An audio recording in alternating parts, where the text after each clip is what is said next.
The wallet sat on the diner counter like a loaded gun. Inside, enough cash to disappear, to breathe, to finally stop drowning. Mia's fingers trembled as she reached for the phone number tucked between the bills, not knowing she was about to call the devil himself.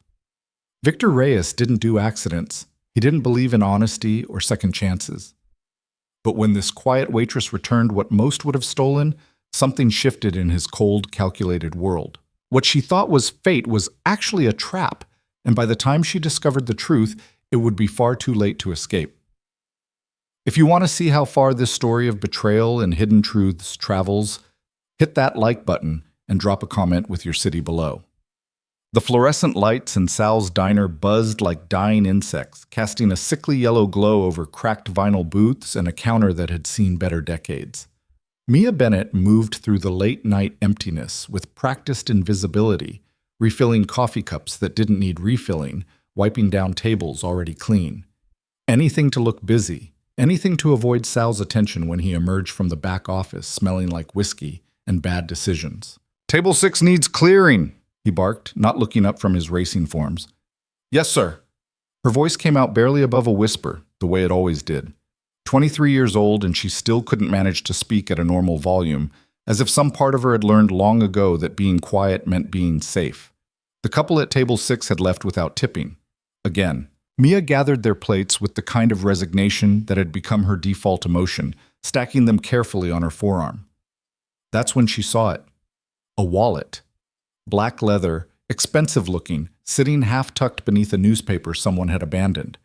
Her heart did a strange little jump in her chest. She glanced around the diner. Sal had disappeared back into his office. The cook was smoking out back. 2 truck drivers sat at opposite ends of the counter, both absorbed in their phones. No one was watching. Mia picked up the wallet with shaking hands. It was heavy, too heavy. She shouldn't open it, should just turn it in to Sal, let him deal with it. But her fingers moved of their own accord, flipping it open. Her breath caught. Cash. Thick stacks of it, 50s and 100s. More money than she'd seen in her entire life outside of a bank. Her mind did the math automatically, frantically. Rent was 3 months overdue. Her car was making that grinding noise again. She'd been eating ramen for 2 weeks straight because groceries were a luxury she couldn't afford. This money could fix everything. The thought came swift and seductive, wrapping around her chest like a fist. She could take it. Right now. Slip it into her apron, finish her shift, and disappear. Sal paid her under the table anyway. No one would connect her to the missing wallet. She could finally stop living in that apartment where the heat didn't work and her neighbors screamed at each other through paper-thin walls. She could leave this godforsaken town, start over somewhere that didn't smell like grease and defeat. Her fingers tightened on the leather. No. The word came from somewhere deep, somewhere that still remembered who she'd been raised to be before life had worn her down to nothing. Stealing was wrong. She knew that with the same certainty she knew her own name, even if right and wrong seemed like luxuries she couldn't afford anymore. Besides, someone who carried this kind of money probably had the means to track it down. Probably had connections she didn't want to mess with. The thought sent a cold trickle down her spine. She found a business card tucked into one of the slots. No name, just a phone number embossed in silver on black cardstock. Simple. Expensive. The kind of thing that screamed power. Mia pulled out her phone, a cracked iPhone 6 that barely held a charge, and dialed before she could change her mind. It rang once. Twice. Yes. The voice that answered wasn't a question. It was a statement, cold and precise, like a blade sliding from its sheath. Her throat closed up the way it always did when she had to talk to strangers. "I found a wallet at Sal's Diner on Route 40. There's a number inside and What's your name?" The interruption was so sharp it made her flinch. Mia Bennett. I work here, and someone left. Don't touch anything else in the wallet. I'll be there in 20 minutes. The line went dead. Mia stared at her phone, heart hammering. Something about that voice had raised every instinctive alarm she possessed. It was the kind of voice that didn't ask for things. It took them. The kind of voice that made threats seem like promises. She set the wallet on the counter like it might explode, suddenly desperate to be rid of it. "What's that?" Sal emerged from his office, eyes narrowing with the predatory interest of a man always looking for an angle. Someone left their wallet. I called the number inside. They're coming to get it. Sal moved closer, reaching for it. Let me see. They said not to touch it. The words came out sharper than she'd intended, surprising both of them. Mia never contradicted anyone, least of all Sal. His face darkened. You getting mouthy with me, girl? No, I just... She shrank back instinctively. I'm sorry, I just thought... You're not paid to think, you're paid to serve coffee and keep your head down. He grabbed the wallet anyway, flipping it open. His eyes went wide. Jesus Christ, how much is in here? I don't know, I didn't count it. Bullshit. You called them awful quick for someone who didn't look inside. His fingers moved through the bills, greedy and quick. Could be a reward in this. Could be a big reward. Whoever's coming, I'll handle them. You get back to work. Mia's stomach twisted. She knew that look on Sal's face, knew he was already calculating how much he could skim off the top, maybe even claim the finder's fee for himself. It shouldn't matter. She'd done the right thing by calling. What happened next wasn't her problem. But something bitter and tired rose up in her throat. For once, just once, she'd like to see the right thing actually rewarded instead of exploited. I'm the one who called, she said quietly. I'm the one who found it.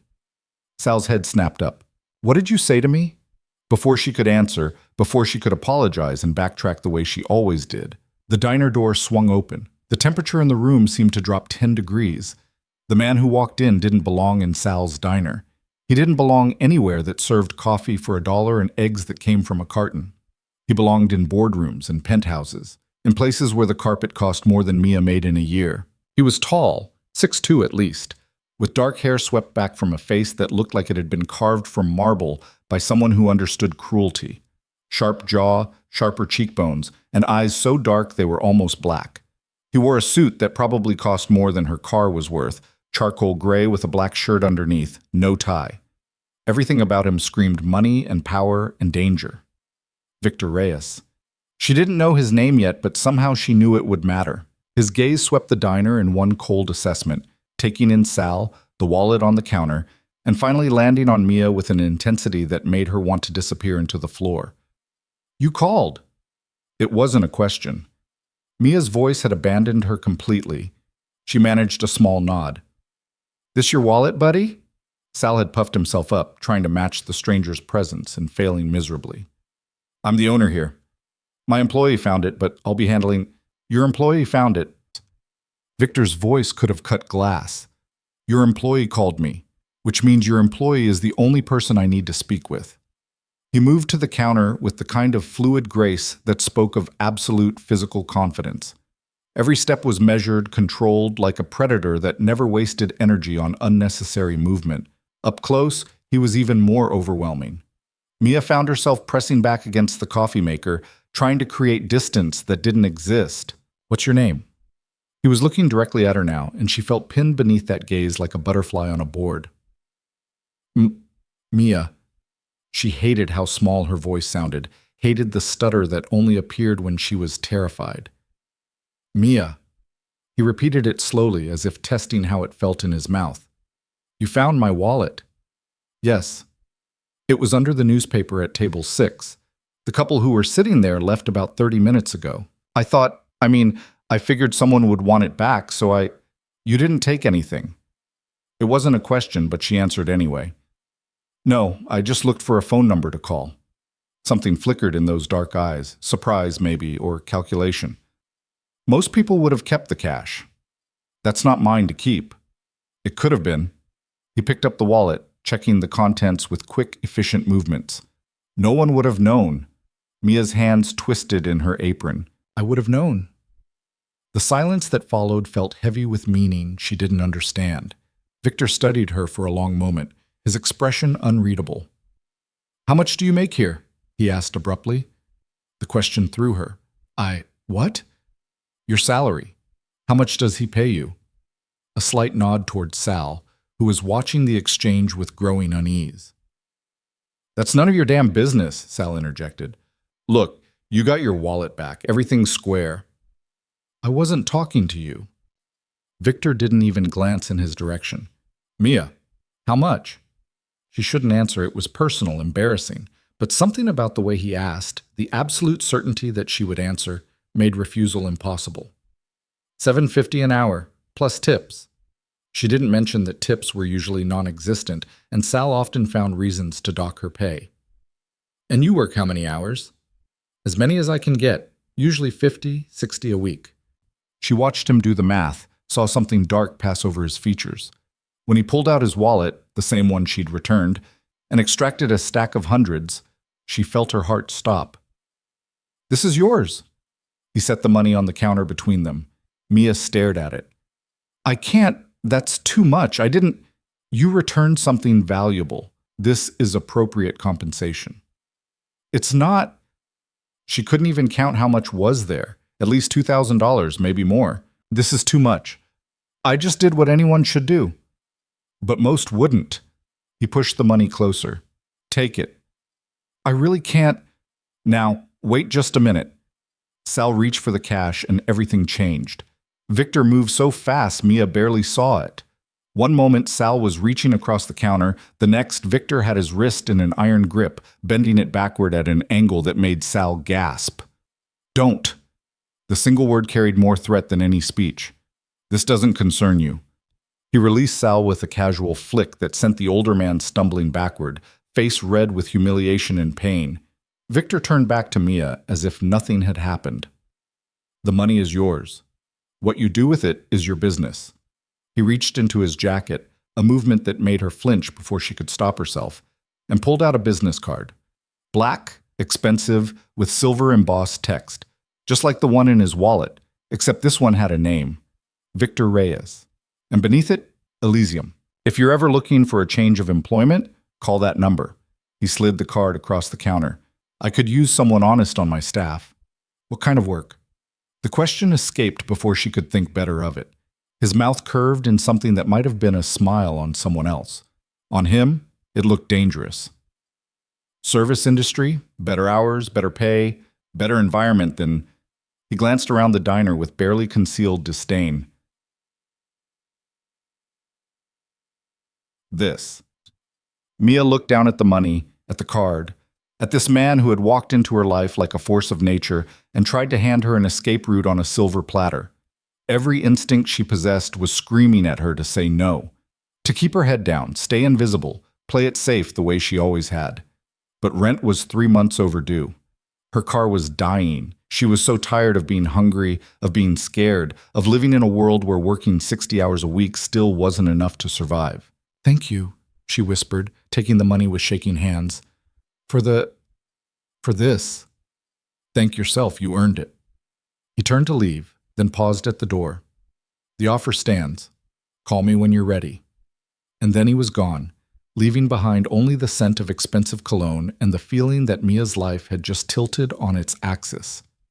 "Give me that money," Sal demanded the moment the door swung shut. "That's finder's fee for the diner. You were on my clock when you found it." Mia looked at him, really looked at him, for the first time in 2 years. Saw the mean little bully who'd been taking advantage of desperate people for decades. Saw the predator who preyed on those too weak or too scared to fight back. She'd been too weak for so long. But standing there with $2,000 in her hands and a business card that felt like a lifeline, something shifted inside her. "No," she said clearly. Sal's face turned purple. "What did you say?" "I said no." Her heart was hammering so hard she thought it might burst, but her voice stayed steady. "This is mine. He gave it to me. And I'm done. You walk out that door, you don't come back." "Good." She untied her apron, letting it fall to the floor. "I quit." She walked out of Sal's diner and didn't look back. Twug. The apartment she shared with 2 other girls, though shared was generous since they had the bedrooms and she had the couch, felt smaller than ever that night. Mia sat on her makeshift bed, the cash spread out on the coffee table in front of her like evidence of a crime. $2,200. She'd counted it 3 times, unable to believe the number. Her roommate Jen emerged from her bedroom, took one look at the money, and whistled low. "Jesus, Mia. Did you rob a bank?" "Found a wallet, returned it. The owner gave me a reward." "Some reward?" Jen dropped onto the couch beside her, eyeing the cash with undisguised interest. "You know rent's due, right? Carlos has been asking about it. Says if we can't pay by Friday, we're out." I know. Mia had been avoiding their landlord for weeks, taking the back stairs to dodge his increasingly hostile questions. So you can cover your share now, right? I mean, you've got more than enough there. Mia looked at her roommate, a girl she barely knew, who treated her like an inconvenience at best. Looked at the apartment where she wasn't welcome, where she existed in the margins of other people's lives. She thought about Victor Reyes and his dangerous smile, the business card that promised something better, something more. I'll have it for you tomorrow, she said quietly. After Jen went back to her room, Mia picked up the black card, turning it over in her fingers. Elysium. She knew the name, everyone in the city did. It was the most exclusive nightclub in the downtown district, the kind of place where celebrities and millionaires went to be seen, the kind of place where girls like Mia didn't belong. But Victor had offered her a job. Better hours, better pay, better environment. The question was whether she was brave enough to take it. She thought about Sal's diner, about serving coffee to people who looked through her like she was furniture, about counting pennies and eating ramen and wearing shoes with holes in them because new ones were a luxury she couldn't afford, about being invisible. Before she could talk herself out of it, she dialed the number on the card. It rang twice before a woman answered, her voice crisp and professional. Elysium, how may I help you? My name is Mia Bennett. Victor Reyes gave me this number. He said to call if I was interested in employment. There was a pause, the sound of typing. 1 moment, please. Classical music filled the line. Mia's palms were sweating. This was insane. She should hang up, forget about it. Find another diner job tomorrow. Stay safe. Stay small. The music cut off abruptly. Mia, Victor's voice, as cold and precise as it had been in person. Mr. Reyes, I wanted to ask about the job you mentioned, if it's still available. It is. Can you start Monday? Monday? That was 3 days away. Yes, I can start Monday. Good. Come to the club at 7 p.m. Ask for Claudia at the employee entrance. It's in the back alley, can't miss it. She'll get you set up. What exactly will I be doing? Service work. You'll start in the VIP sections, taking drink orders, making sure guests are comfortable. Nothing you can't handle if you could manage that diner. Relief flooded through her. It sounded legitimate, professional. And the pay? $20 an hour plus tips. Most of our servers clear $300-400 a night in tips. Sometimes more. Mia's breath caught. That was more than she made in a week at Sal's. That's very generous. It's what you're worth. A pause. Don't be late Monday. He hung up before she could respond. Mia sat in the darkness of the apartment, clutching the phone to her chest, and let herself believe, just for a moment, that things might actually get better. She had no way of knowing that Victor Reyes didn't believe in charity, that every move he made was calculated 3 steps ahead, that her honesty in returning his wallet hadn't been a surprise. It had been exactly what he'd expected, because Victor hadn't lost his wallet at all. He'd left it there deliberately, in that specific diner, at that specific time, knowing that Mia Bennett worked the late shift on Thursdays, knowing she was desperate and drowning and exactly the kind of honest that could be useful to a man in his position.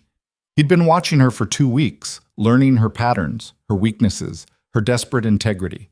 The wallet had been a test she'd passed perfectly. Now the real game could begin. But Mia knew none of this as she fell asleep on her couch that night, the business card tucked safely in her pocket, and something like hope flickering in her chest for the first time in years. She had no idea she was already caught in a trap that had closed around her the moment she'd made that phone call.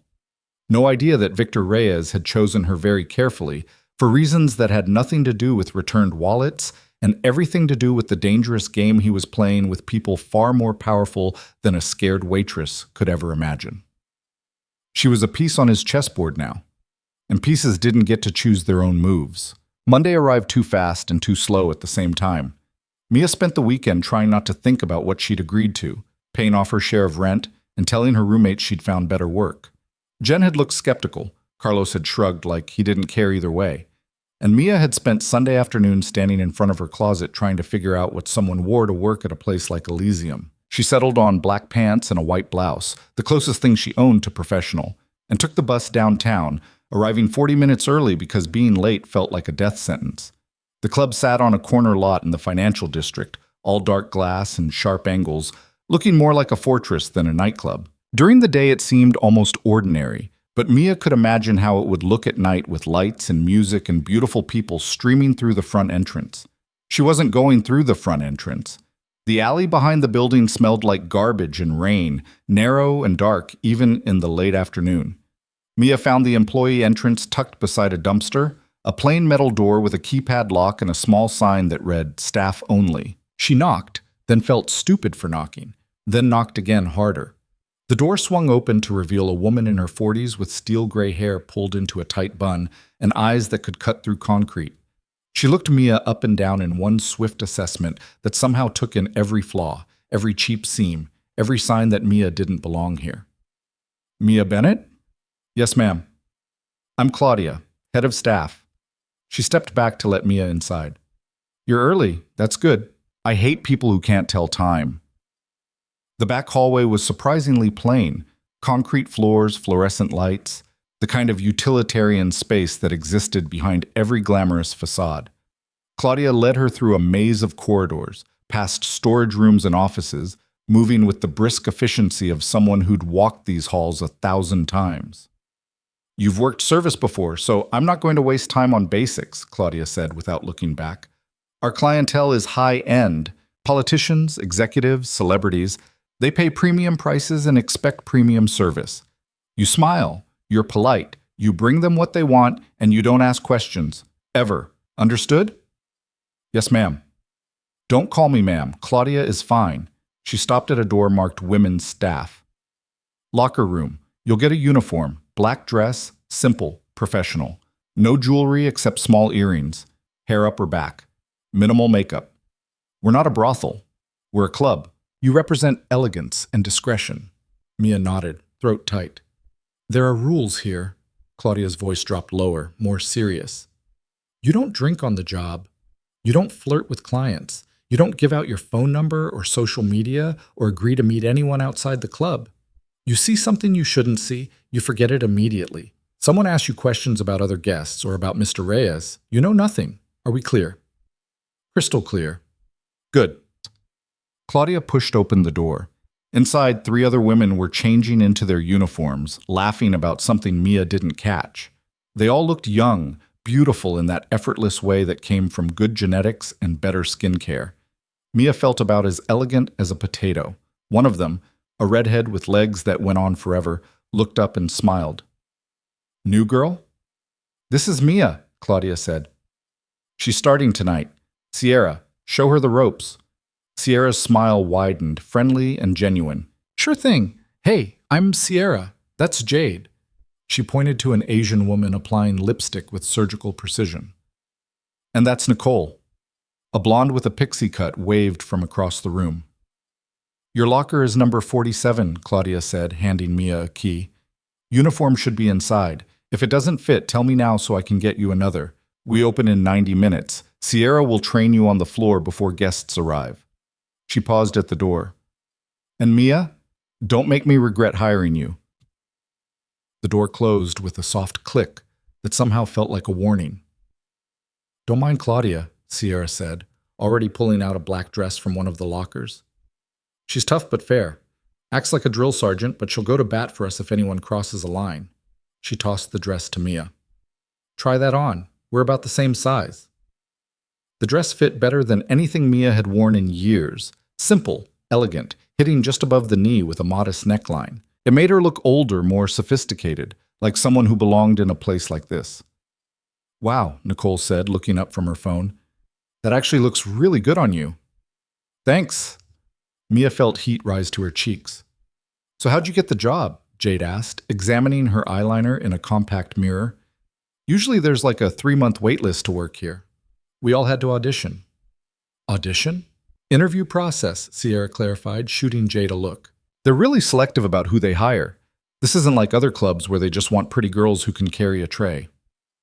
"Victor hired her directly," Claudia had said. Mia wasn't sure if she should mention that. "I returned something he lost," she said carefully. "He offered me a job." The room went quiet for a beat too long. "You met Victor Reyes?" Sierra's voice had changed slightly, something cautious creeping in.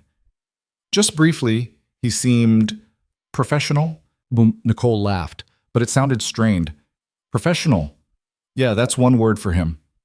What Nicole means, Jade said, closing her compact with a sharp snap, is that Victor doesn't really do brief. If he hired you personally, there's a reason. He doesn't make random decisions. Mia's stomach twisted. What kind of reason? Who knows? Sierra's smile was back, but it didn't reach her eyes. Just be careful, okay?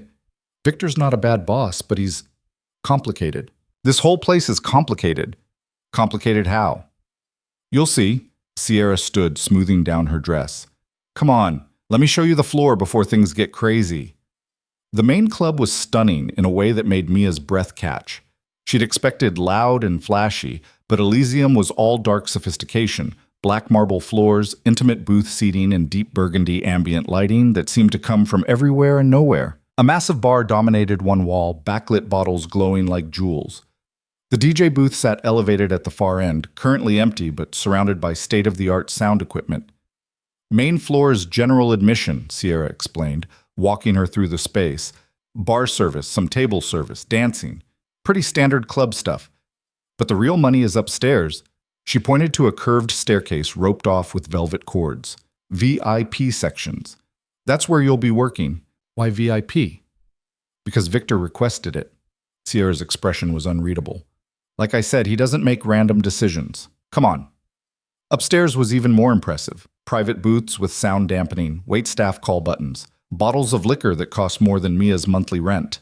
Everything was designed for privacy, for discretion, for people who had things to hide. You'll be assigned to Section 3, Sierra said, showing her a semicircular booth that overlooked the main floor through one-way glass. Guests can see out, but nobody can see in. You take their orders through this tablet, everything gets charged to their account automatically. Tips usually get added at the end of the night. How much do people usually tip? Sierra grinned. Depends on the night. I've walked out with 200, I've walked out with 800. Average is probably 3 to 4, like Claudia said. These people have money to burn, and if you're good at your job, they'll show appreciation. What makes someone good at their job here?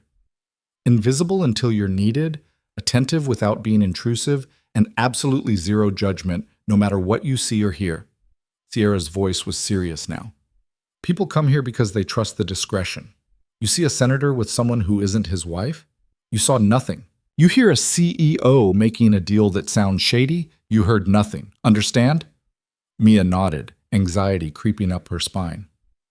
What kind of people come here? Rich ones, powerful ones, dangerous ones. Sierra touched her arm gently. Look, I don't want to freak you out. Most nights are fine. People drink, they talk, they have a good time, they go home. But sometimes, just keep your head down and do your job. Don't get involved in anything that doesn't concern you. Before Mia could ask what that meant, music started pumping through the sound system, just testing levels, but loud enough to make conversation difficult. Sierra led her back downstairs where other staff were arriving, the club coming to life around them. Claudia gathered everyone for a brief meeting, going over the night's VIP reservations and special requests. Mia's section had been reserved by someone named Marcus Chen, a regular who apparently spent money like water and expected perfection. Don't screw this up, Claudia said, looking directly at Mia. Chen's tab last month was $40,000. He's the kind of client we keep happy. $40,000. In 1 month. At a nightclub. Mia felt sick. The doors opened at 10. By 10:30, the main floor was packed with beautiful people in expensive clothes, dancing and drinking and laughing with the kind of careless abandon that came from having money to waste. Mia watched from her post upstairs, tablet in hand, waiting for her section's guests to arrive. They came at 11. 3 men in suits that probably cost more than her car, accompanied by 4 women who looked like they'd stepped off a runway. Marcus Chen was easy to identify, commanding the group with casual authority, his voice carrying even over the music. Mia approached their booth with her best professional smile plastered on. Good evening, my name is Mia. I'll be taking care of you tonight. Can I start you off with drinks? Chen barely glanced at her. Bottles of Cristal and Clase Azul. Keep them coming. Right away, sir. She put in the order. trying not to think about the fact that she'd just rung up over $4,000 in alcohol and retreated to the service station to wait for the bottles.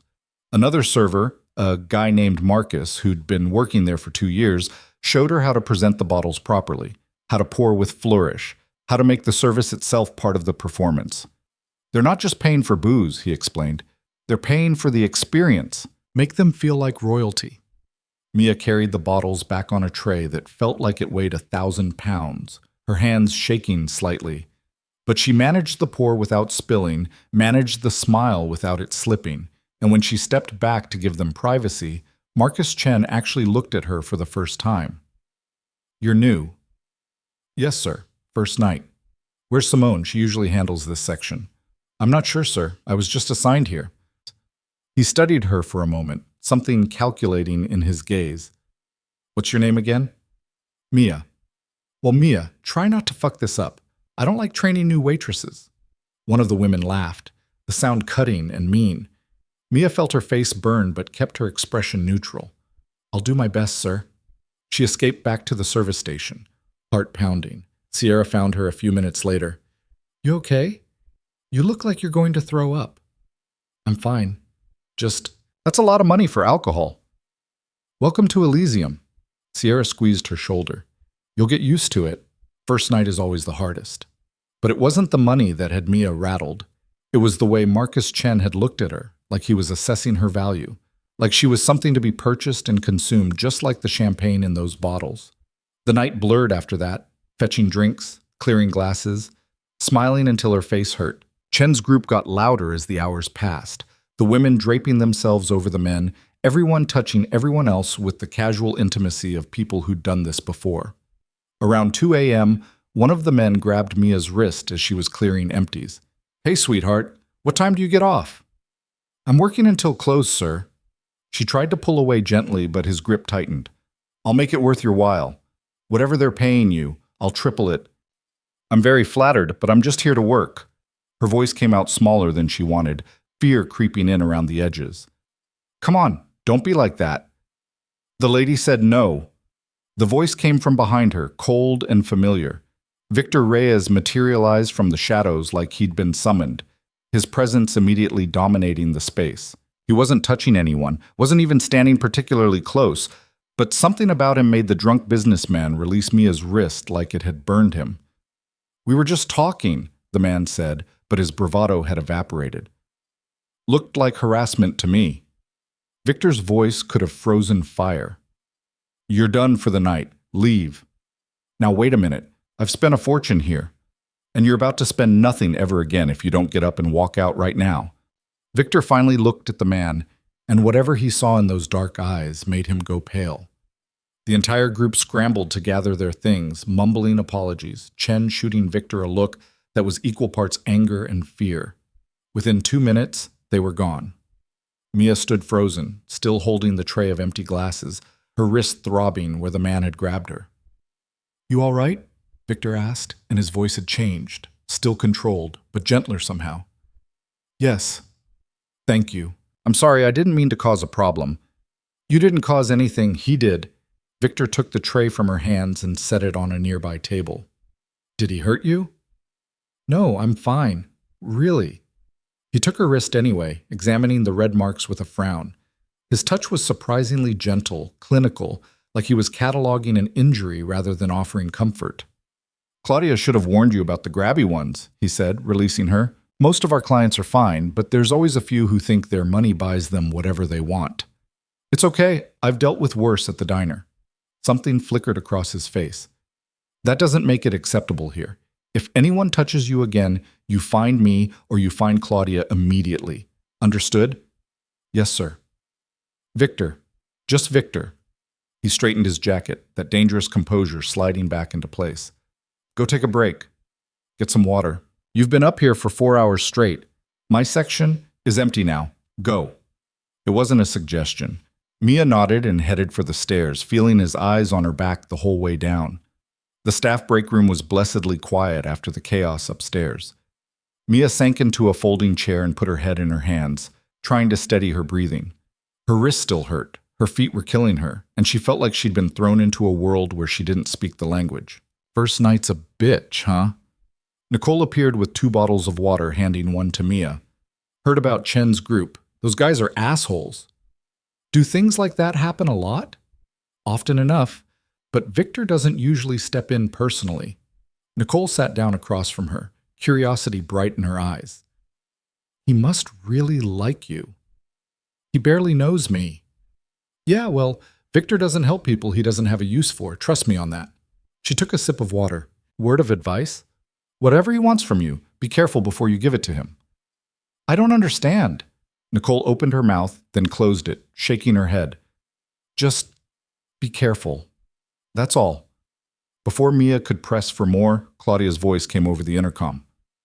All staff, we need everyone on the floor. VIP, arrival in 5. Nicole jumped up. Shit, that's never good. What's a VIP arrival? Someone important enough that Victor wants extra coverage. Come on.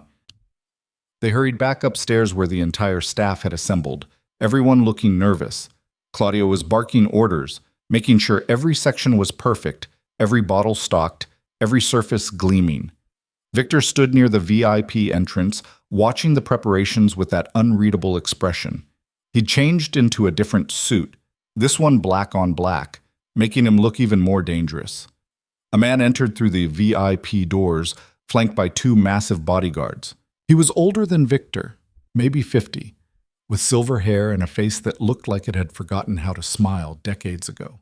Everything about him screamed power and money and violence barely contained. Dmitri. Victor's voice was perfectly neutral as he extended his hand. Welcome back.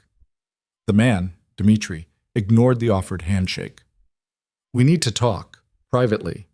Of course, the Aurora room is ready for you. They disappeared into a private room that Mia hadn't even known existed, the bodyguards taking up positions outside the door like sentries. The entire staff released a collective breath. Who was that? Mia whispered to Sierra. Dmitri Volkov, Russian, very connected, very dangerous.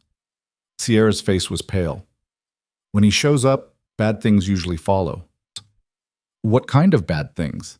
Before Sierra could answer, the Aurora room door opened and Victor emerged alone, his expression darker than Mia had ever seen it. He scanned the assembled staff and his eyes landed on her. Mia, with me. Her heart stopped. Me? Now. Every eye in the room was on her as she crossed to where Victor stood.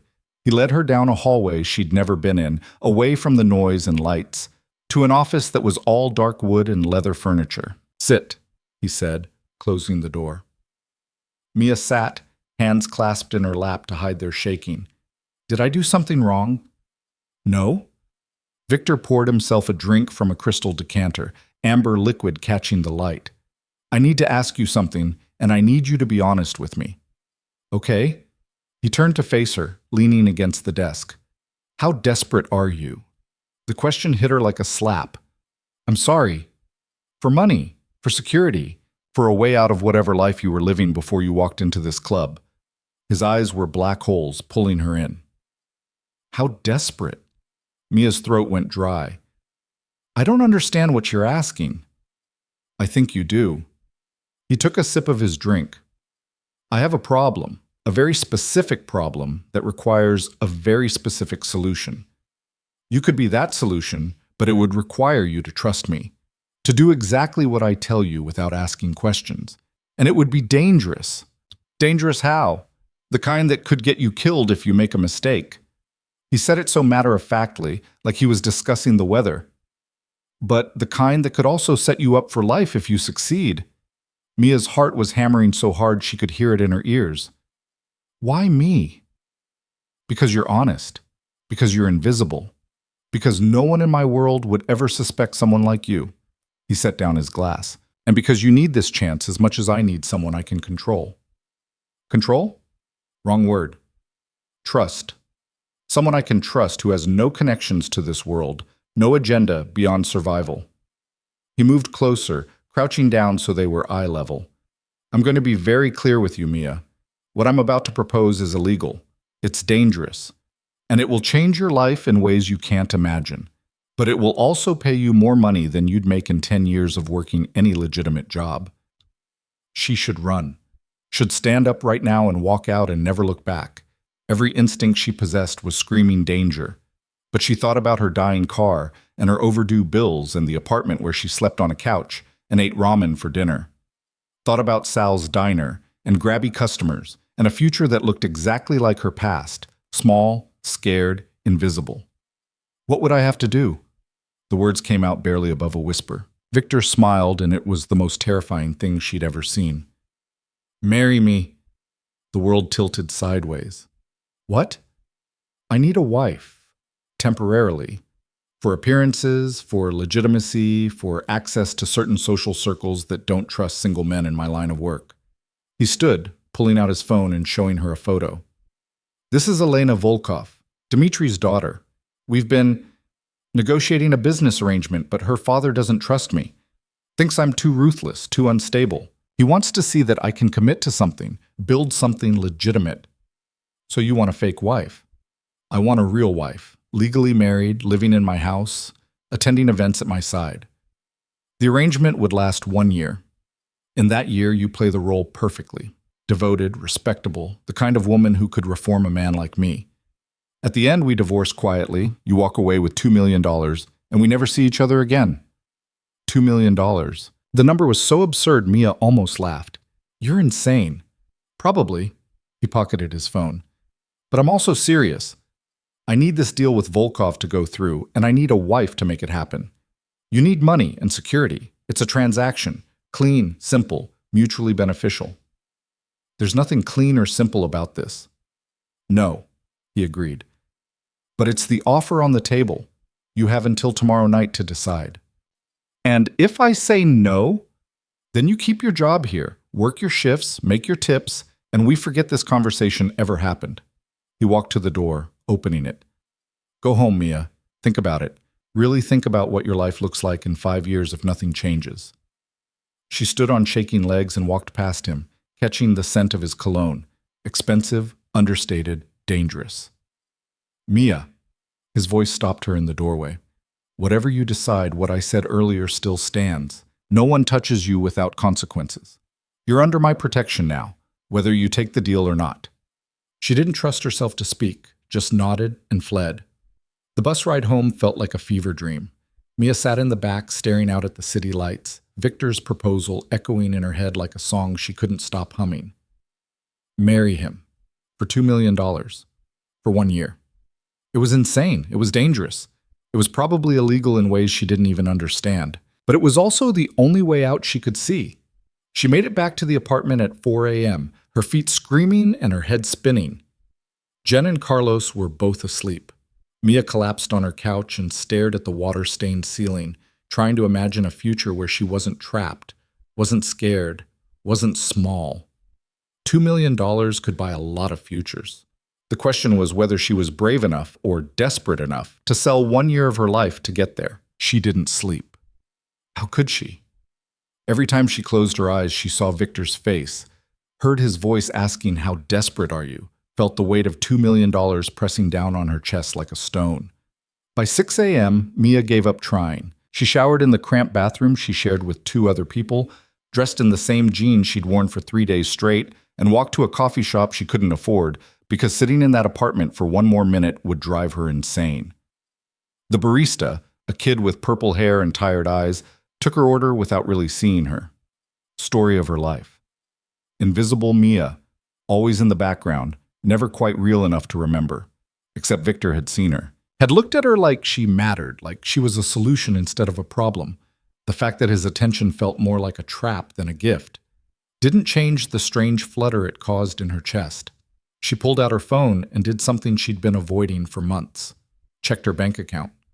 The number staring back at her was pathetic, even with Victor's reward money factored in. After paying rent and keeping enough for groceries, she had maybe $800 to her name. $800 between her and complete destitution. $2 million. The number was obscene, impossible, life-changing. You look like someone who's got a decision to make. Mia jumped, nearly spilling her coffee. A woman slid into the seat across from her uninvited, late 30s, sharp features, expensive clothes that somehow didn't look out of place in this dingy coffee shop. Her eyes were intelligent and calculating, the kind that missed nothing. "I'm sorry, do I know you?" "No, but I know you." The woman smiled, but it didn't reach her eyes. "Mia Bennett, 23. Been working at Sal's Diner until very recently. Just started at Elysium last night. Had a very interesting conversation with Victor Reyes in his office around 2:30 a.m. Ice flooded Mia's veins. "Who are you?" "Someone with a vested interest in Victor's business decisions." She stirred sugar into coffee she hadn't ordered, movements precise and deliberate. "He offered you a deal. I'm here to offer you some free advice. Don't take it." "I don't know what you're talking about." "Please. I have cameras in that club that even Victor doesn't know about. I heard every word." She leaned forward, voice dropping. "He's using you. Whatever he told you about needing a wife, about legitimacy, about Dmitry Volkov, it's all manipulation. Victor doesn't do anything that doesn't serve his interests first." Mia's hands tightened around her coffee cup. "If you work for him, why are you telling me this?" "I don't work for him. I work against him." The woman's smile turned sharp. "My name is Detective Sarah Chen, Major Crimes Division. We've been building a case against Victor Reyes for 3 years, and we're very close to bringing him down. If you get involved with him now, you'll go down with him." A cop. This was a cop trying to scare her away from Victor's offer. Mia's first instinct was to stand up and walk out, but something kept her frozen in her seat. What did he do? What are you investigating him for? What hasn't he done? Sarah pulled out a folder, sliding it across the table. Money laundering, racketeering, extortion. We suspect him of at least 4 murders, though we can't prove it yet. Elysium isn't a nightclub. It's a front. A very pretty, very expensive front for one of the largest criminal organizations on the East Coast. Mia opened the folder with shaking hands. Photos spilled out. Surveillance shots of Victor meeting with men who looked like movie mobsters. Financial records with numbers that made her dizzy. Crime scene photos that made her stomach turn. "That's Marcus Chen," Sarah said, pointing to one of the bodies. "Found in the river 3 months ago with 2 bullets in his head. He'd been skimming from Victor's operations. This is what happens to people who cross him." "The Marcus Chen who was at the club last night?" "Different Marcus Chen, common name." Sarah closed the folder. "Look, I don't know what he offered you, but whatever it is, it's not worth your life. Victor is charming when he wants to be, but he's a killer. He will use you until you're no longer useful, and then he'll dispose of you just like everyone else who got too close." Mia pushed the folder back across the table, mind racing. "If you know all this, why haven't you arrested him?" "Because knowing and proving are different things. Victor's careful. He has lawyers, he has judges in his pocket, he has enough legitimate businesses mixed in with the dirty ones that untangling it all takes time." Sarah's expression softened slightly. "But we're close. Very close. And when we move on him, anyone connected to him goes down too. Wife, girlfriend, employee, doesn't matter. The DA wants to make an example." "So what do you want from me?" "I want you to walk away, go back to your life, find another job, forget Victor Reyes exists." Sarah stood, pulling out a business card. "But if you're stupid enough to take his deal, call me. We can offer you protection in exchange for testimony. It's a better deal than anything he's offering, and you might actually survive it." She left the card on the table and walked out, leaving Mia alone with her cold coffee and racing thoughts. Victor was a criminal, an actual criminal, not just the vaguely dangerous businessman she'd imagined. The kind who had people killed, who laundered money, who ran an empire built on violence and fear. She should run. Should take Detective Chen's advice and disappear, change her name, move to another state, never look back. But $2 million. $2 million could buy safety in ways that running never could. Could buy a new identity, a new life, a future where she wasn't constantly looking over her shoulder, waiting for the next disaster. And there was something else, something she didn't want to admit even to herself, a part of her that was tired of being invisible, tired of being the person things happened to instead of the person who made things happen. Victor had looked at her and seen someone useful, someone valuable. Even if it was manipulation, even if it was a lie, it felt better than being ignored. Her phone buzzed, a text from an unknown number. "Have you decided? V." Mia stared at the message, thumb hovering over the keyboard. This was the moment. The choice that would define everything that came after. She typed 3 letters and hit send before she could change her mind. Yes. The response came back instantly. Good. Car will pick you up at 6 p.m. Pack a bag. You're moving in tonight. Tonight. He wanted her to move into his house tonight, to jump into this insane arrangement with no time to think, no time to prepare. Classic manipulation tactic, a voice in her head whispered. Don't give her time to reconsider. But another voice, quieter, more desperate, said, what choice do you really have? Mia went back to the apartment and packed her life into 2 duffel bags. It didn't take long. She didn't own much. Clothes, toiletries, a few books. The photo of her parents she kept hidden under her pillow. Everything that mattered fit into luggage she could carry herself. Jen watched from the doorway of her bedroom, arms crossed. So you're just leaving? Just like that? I got a better opportunity. Right. Opportunity. Jen's voice dripped skepticism. What kind of opportunity has you packing up and moving out in one day? The kind that pays better than splitting rent 3 ways on a couch. Mia zipped her bag closed harder than necessary. I paid through the end of the month. You've got time to find someone else. Whatever. Your life. Jen disappeared back into her room, and Mia felt a surge of anger at how easy it was for people to not care, to not see her, to treat her like she was replaceable. Maybe that's why Victor's offer had felt so seductive. He saw her, wanted her. Even if the wanting was transactional, it was more than most people had ever given her. The car arrived exactly at 6, a black Mercedes with tinted windows and a driver who looked like he moonlighted as a bodyguard.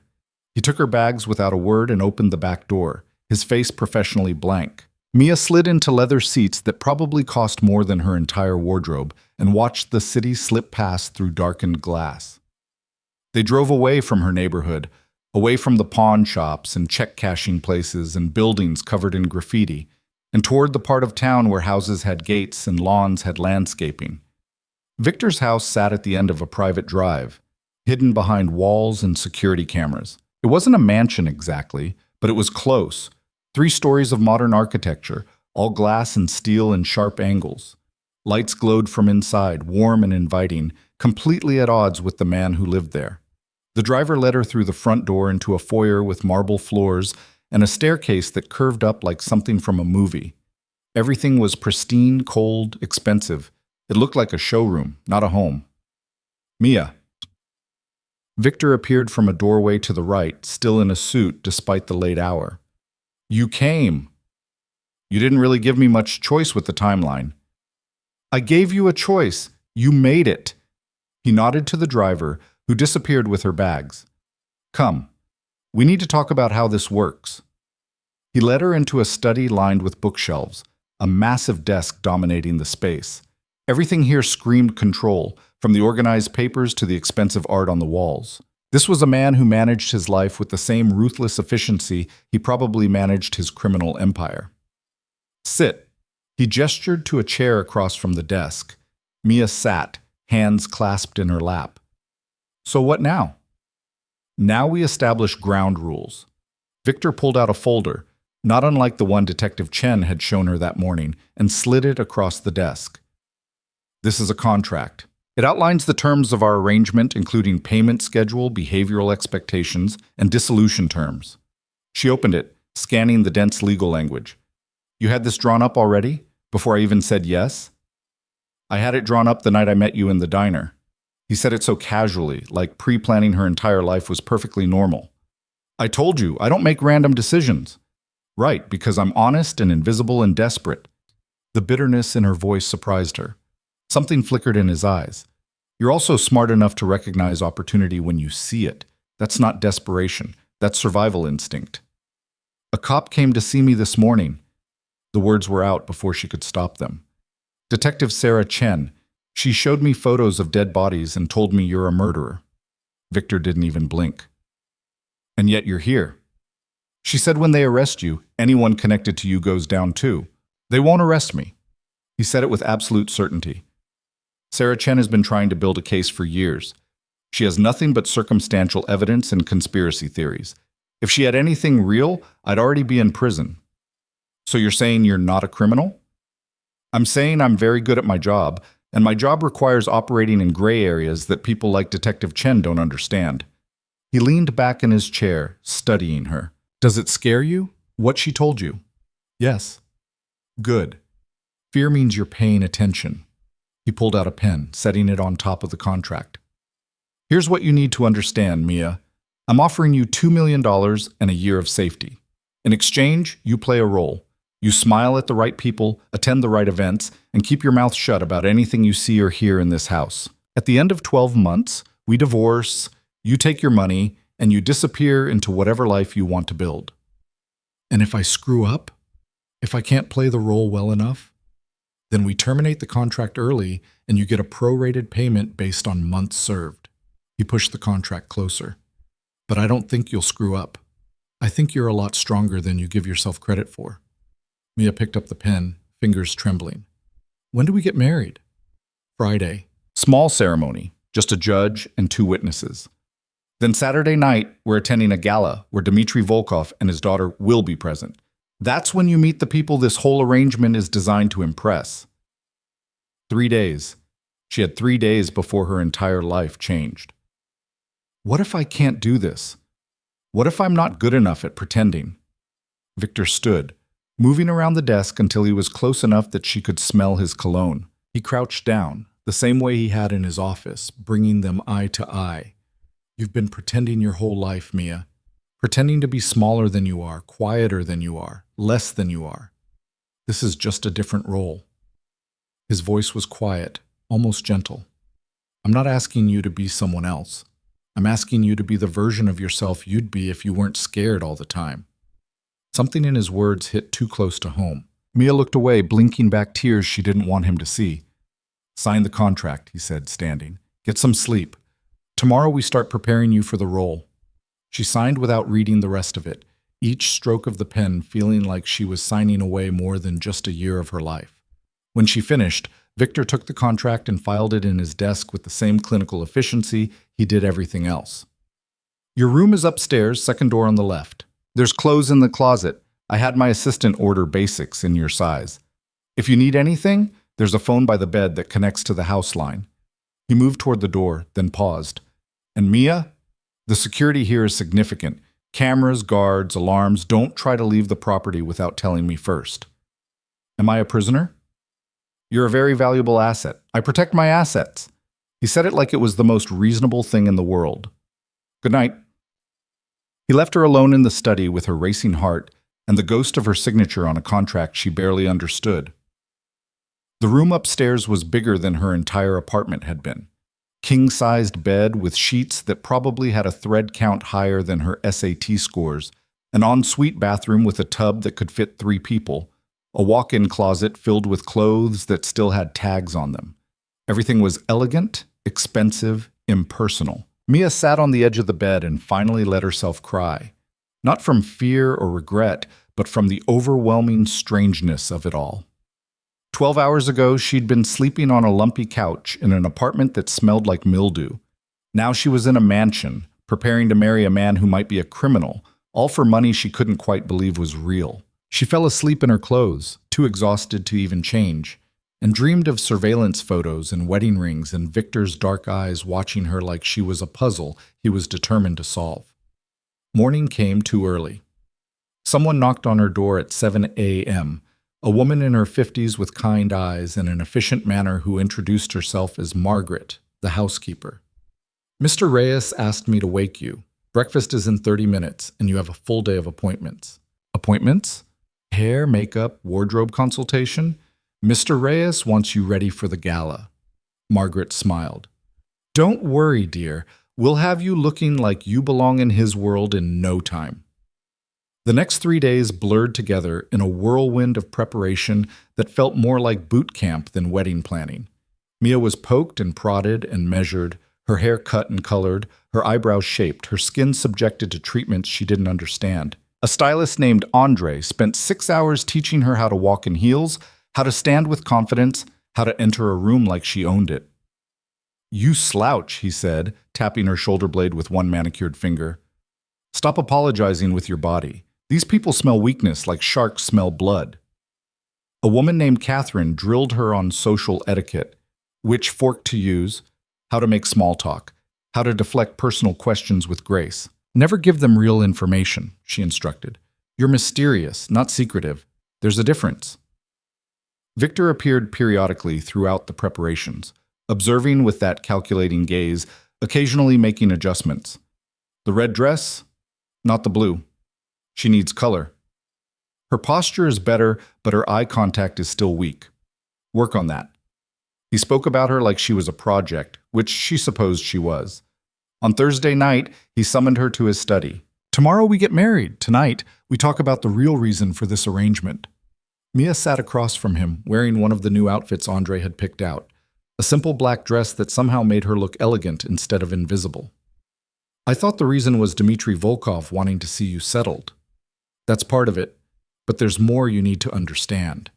He pulled out a file spreading photos across the desk. Dmitry Volkov, his daughter Elena, various other serious-looking men in expensive suits. Dmitry controls shipping routes that I need access to. He's old school, traditional, doesn't trust unmarried men because he thinks they have nothing to lose. But there's another player in this game. He added another photo. A man in his 40s with cold blue eyes and a smile that made Mia's skin crawl. Adrian Kane.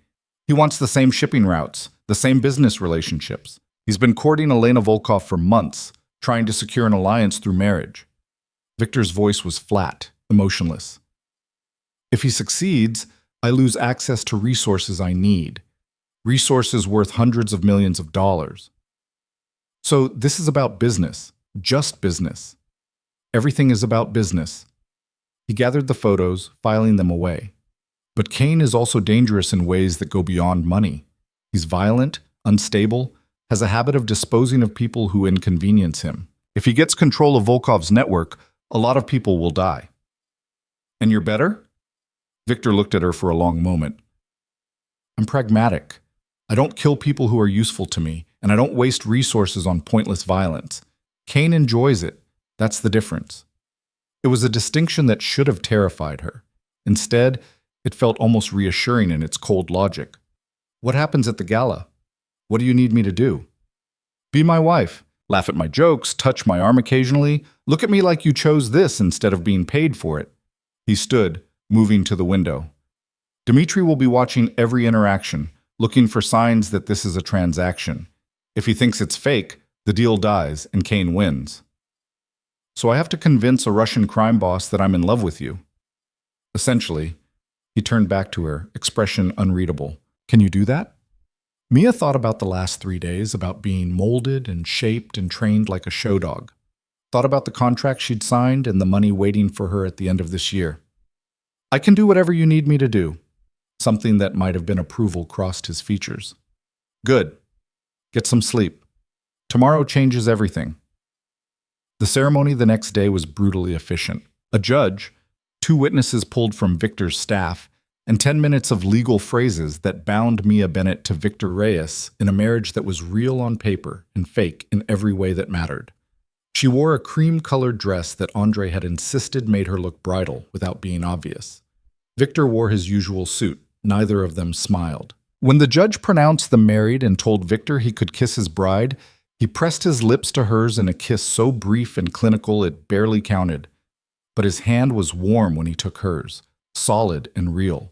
And when he slid the wedding ring onto her finger, a platinum band with a diamond so large it felt obscene, Mia felt the weight of it like a chain.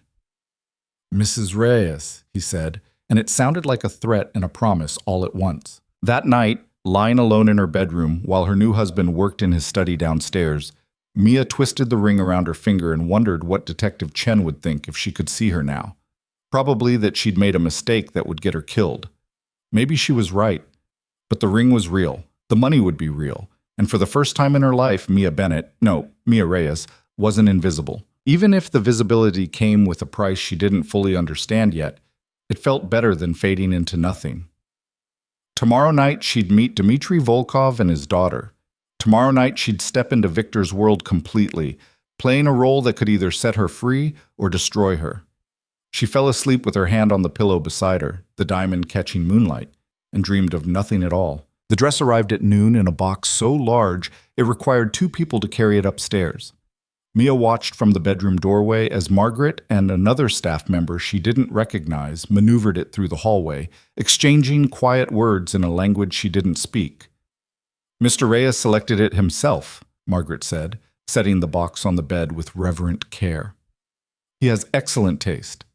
Mia doubted Victor had personally shopped for anything in his life, but she didn't say that. Instead, she watched Margaret lift the lid, revealing layers of tissue paper that rustled like secrets being unwrapped. The gown was emerald green, the color of money and envy and deep water. The fabric caught the light as Margaret pulled it free, revealing a silhouette that would hug every curve before flowing to the floor. It was the kind of dress that demanded attention, that made invisibility impossible. "I can't wear that," Mia said, voice small. "Of course you can, dear. Try it on." She did, with Margaret's help, the older woman's efficient hands guiding her into the gown like she was being wrapped in armor. The fabric felt like water against her skin, cool and impossibly soft. When Margaret zipped it up and turned Mia toward the full-length mirror, she barely recognized herself. The woman staring back looked expensive, confident, like someone who belonged on Victor's arm at a gala full of criminals and socialites. "Beautiful," Margaret said, already reaching for the jewelry box on the dresser. Now the finishing touches. Emeralds to match the dress, a necklace that probably cost more than Mia's childhood home. Earrings that caught the light like tiny chandeliers. Margaret worked quickly, professionally, transforming Mia into someone she wasn't sure she wanted to be. A knock at the door made them both turn. Victor entered without waiting for permission because this was his house and every room in it belonged to him. He wore a tuxedo that fit him like it had been sewn directly onto his body, making him look even more dangerous than usual. His eyes swept over Mia, clinical and assessing, looking for flaws the way a jeweler examined a diamond for imperfections. "Turn around," he said. She did, slowly, feeling his gaze like a physical weight. When she faced him again, something had shifted in his expression. Not warmth exactly, but something close to approval. "That'll work," he said, which was probably the closest thing to a compliment she'd get. "We leave in 20 minutes. Margaret shooed him out, muttering something about bad luck, though they were already married, so Mia wasn't sure what luck they had left to preserve. The older woman finished with Mia's hair, pulling it into an elegant updo that revealed the column of her neck, making the emerald sparkle against her skin. "You look like you belong in his world now," Margaret said quietly. "Just remember, looking the part is half the battle. The other half is believing it yourself." Mia studied her reflection, trying to find herself beneath the makeup and jewelry and expensive fabric. The girl who'd served coffee at Sal's diner felt like a different person, someone from another lifetime. Maybe that was the point. The car waiting outside was different from the Mercedes that had brought her here. This one was a Bentley, all sleek lines and dark paint that seemed to absorb light. Victor held the door open for her, a gesture that would have seemed gentlemanly if it didn't feel so choreographed. "Remember what we talked about," he said as they pulled away from the house. "You're confident but not arrogant, interested in their conversation but not eager. And if anyone asks how we met, what do you say?" "We met at Elysium. I was working there. You pursued me. We fell in love quickly." The lie tasted bitter on her tongue. "And if they ask why you were working at a nightclub?" "Putting myself through school, business degree." Another lie, another layer of fiction. "Good." He adjusted his cufflinks, a nervous gesture that surprised her because she didn't think Victor got nervous. "Dimitri will test you. He'll ask questions designed to trip you up, look for inconsistencies. Stay calm. If you don't know an answer, deflect with charm. Can you do that?" "I guess we'll find out." He looked at her sharply. "This isn't a game, Mia. These people are dangerous. If they think you're lying, if they suspect this marriage is a transaction, they'll kill both of us just to send a message." The casual way he said it, "they'll kill both of us," made her stomach drop. "You could have mentioned that before I signed the contract. Would it have changed your answer?" She wanted to say yes, wanted to believe she had that much self-preservation. But they both knew the truth. $2 million bought a lot of courage, or at least a lot of willingness to ignore danger. "Just tell me what I need to know about tonight," she said instead. "Who's going to be there besides Dimitri and Elena?" Victor pulled out his phone, swiping through photos. "Adrian Kane will definitely be there. He'll try to undermine us, make you feel small, out of place. Don't let him get to you. What does he look like? Victor showed her the same photo from the study. Cold blue eyes, predatory smile. He'll probably approach you when I'm not around. That's his style. Likes to isolate people, find their weaknesses. And if he does, you smile politely and walk away. Don't engage. Don't let him draw you into conversation. Victor's voice had gone cold, dangerous. And if he touches you, you find me immediately. The protective edge in his tone surprised her. This was supposed to be a business arrangement, nothing personal, but the way he said it suggested something else. Maybe he just didn't like other people touching his property. The gala was being held at the Ashford Estate, a sprawling mansion on the outskirts of the city that looked like it had been transported from European aristocracy. Cars lined the circular drive, each more expensive than the last. Women in gowns glittered like jewels as they ascended the steps on the arms of men in tuxedos, everyone playing their role in this theater of wealth and power. Victor helped Mia out of the car, his hand settling at the small of her back with practiced ease. To anyone watching, they looked like a couple, like this was real. "Breathe," he murmured as they climbed the steps. "You look terrified." "I am terrified." "Don't be. You're my wife. That makes you untouchable." He said it with such absolute certainty that for a moment she almost believed him. The interior of the estate was even more overwhelming than the exterior. Crystal chandeliers, marble floors, artwork that probably belonged in museums. Servers circulated with champagne and hors d'oeuvres that looked too beautiful to eat. The crowd was a mix of old money and new criminals, all dressed up and pretending to be civilized. Victor guided her through the room with his hand never leaving her back, nodding to people she didn't know, stopping occasionally for brief conversations that felt loaded with subtext she couldn't decode. Everyone looked at her with curiosity, assessing this new piece on Victor's arm. "Victor, how unexpected to see you here." The voice came from behind them, smooth as silk and twice as dangerous. They turned to find Adrian Kane approaching, flanked by two men who were clearly bodyguards trying to look like guests. Up close, he was even more unsettling than his photo suggested, handsome in a way that felt wrong, like something beautiful wrapped around something rotten. "Adrian," Victor's voice could have frozen blood. "I'm surprised they let you in. Thought you were still banned after that incident last year." Kane's smile didn't waver. "Ancient history." "And who is this lovely creature?" His eyes slid to Mia, lingering in a way that made her skin crawl. "My wife, Mia Reyes." "Wife." Kane laughed, the sound sharp and mocking. "Well, this is a development. When did this happen?" "Recently. We kept it private." Victor's hand tightened almost imperceptibly against Mia's back. A warning. "How romantic!"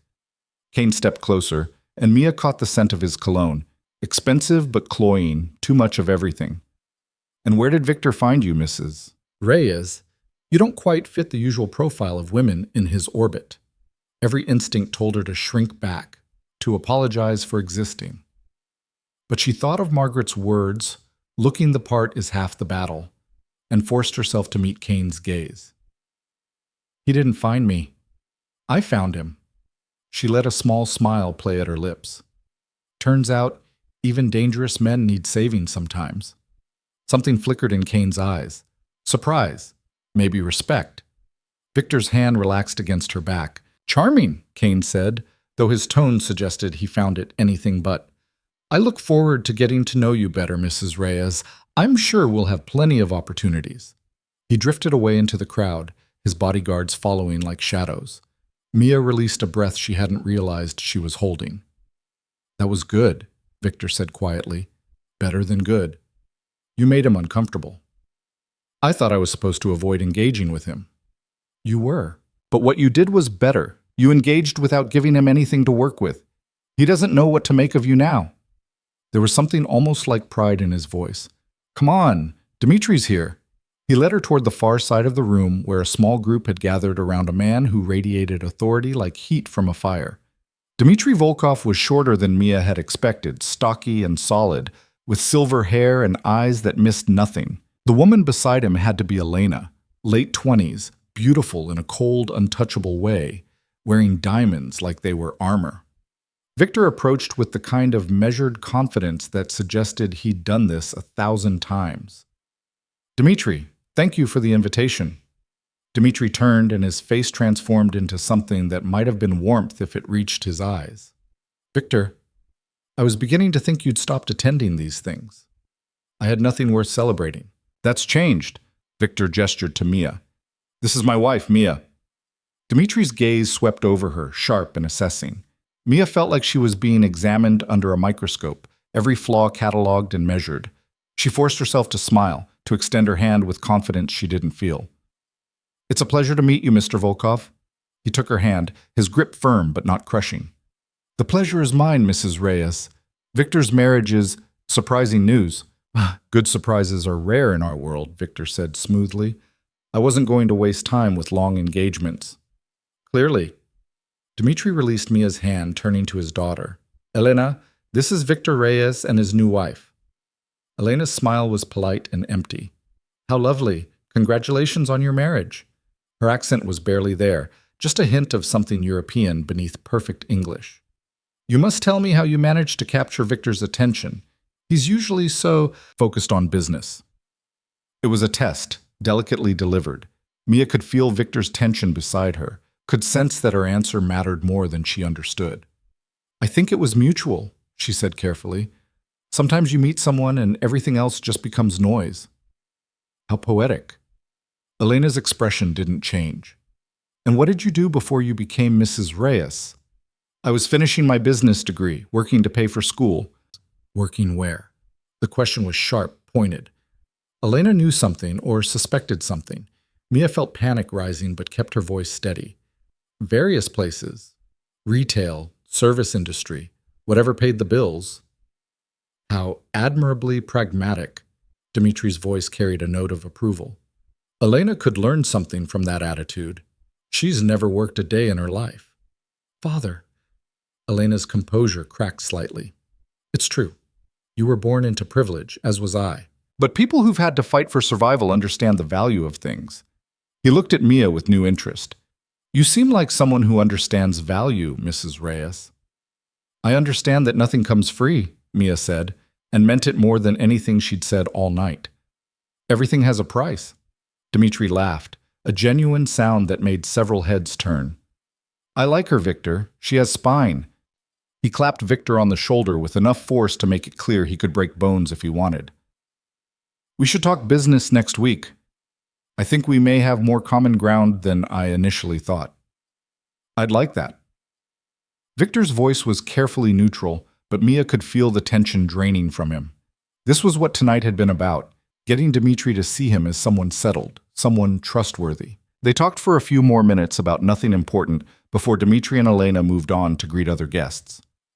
The moment they were out of earshot, Victor's hand found Mia's again.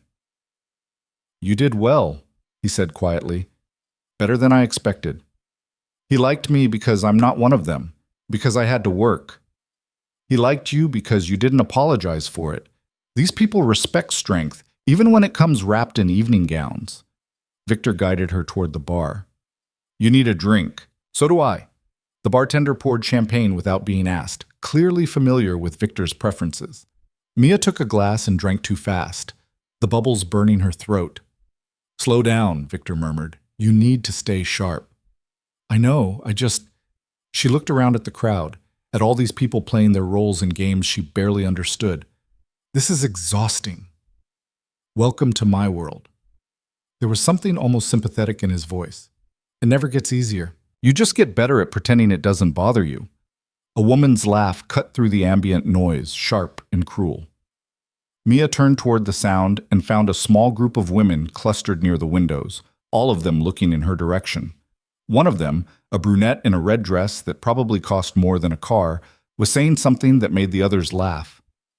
Ignore them, Victor said, following her gaze. They're not important. But Mia could read body language well enough to know they were talking about her.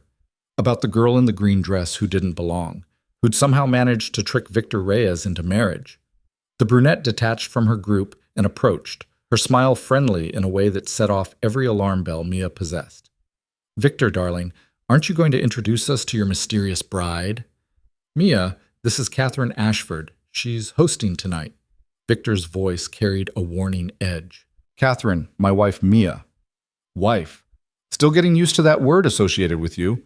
Catherine's eyes were sharp, calculating. I have to ask, dear, where exactly did you two meet? The story seems to change depending on who's telling it. It doesn't change, Mia said, keeping her voice even. We met at Elysium. I was working there. Working. Catherine drew the word out, making it sound vaguely dirty. How industrious. And what did your family think of you marrying into Victor's world so quickly?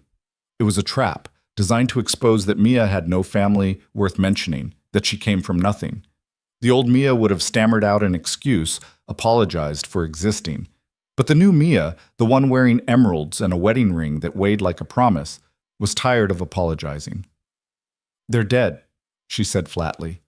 Car accident when I was 16, but I'm sure you already knew that, or you wouldn't have asked. Catherine's smile faltered. Around them, the nearby conversations had gone quiet, people pretending not to listen while hanging on every word. I'm so sorry, I didn't mean… Yes, you did. Mia set down her champagne glass with more force than necessary. You wanted to make me feel small, point out that I don't belong here. So let me save you some time, you're right. I don't come from money or privilege. I worked at a diner before Elysium. I lived in an apartment where the heat didn't work, and I ate ramen most nights because that's what I could afford. And yes, I married Victor quickly, because when someone offers you a chance at something better, you take it. The silence around them had spread like a ripple, more people turning to watch. Mia felt Victor's hand settle on her back again, steady and solid. But here's what you need to understand, she continued, voice stronger now. I earned my place at his side. I didn't buy it with family connections or inherited wealth. So if you want to mock me for being poor, for working service jobs, for not being born into your world, go ahead. I've survived worse than your judgment. Catherine's face had gone red, anger and embarrassment warring for dominance. I don't think… No, you don't. Victor's voice cut through like a blade. And that's your problem, Catherine. You think money and breeding make you better than people who've actually had to fight for survival. Mia's worth 10 of you, and everyone in this room knows it. The words hung in the air like a challenge. Catherine looked between them, seeming to realize she'd miscalculated badly. Around them, the crowd had shifted. Some faces showed approval, others uncertainty. But no one was laughing anymore. I apologize if I offended you, Catherine said stiffly. That wasn't my intention. Of course it wasn't.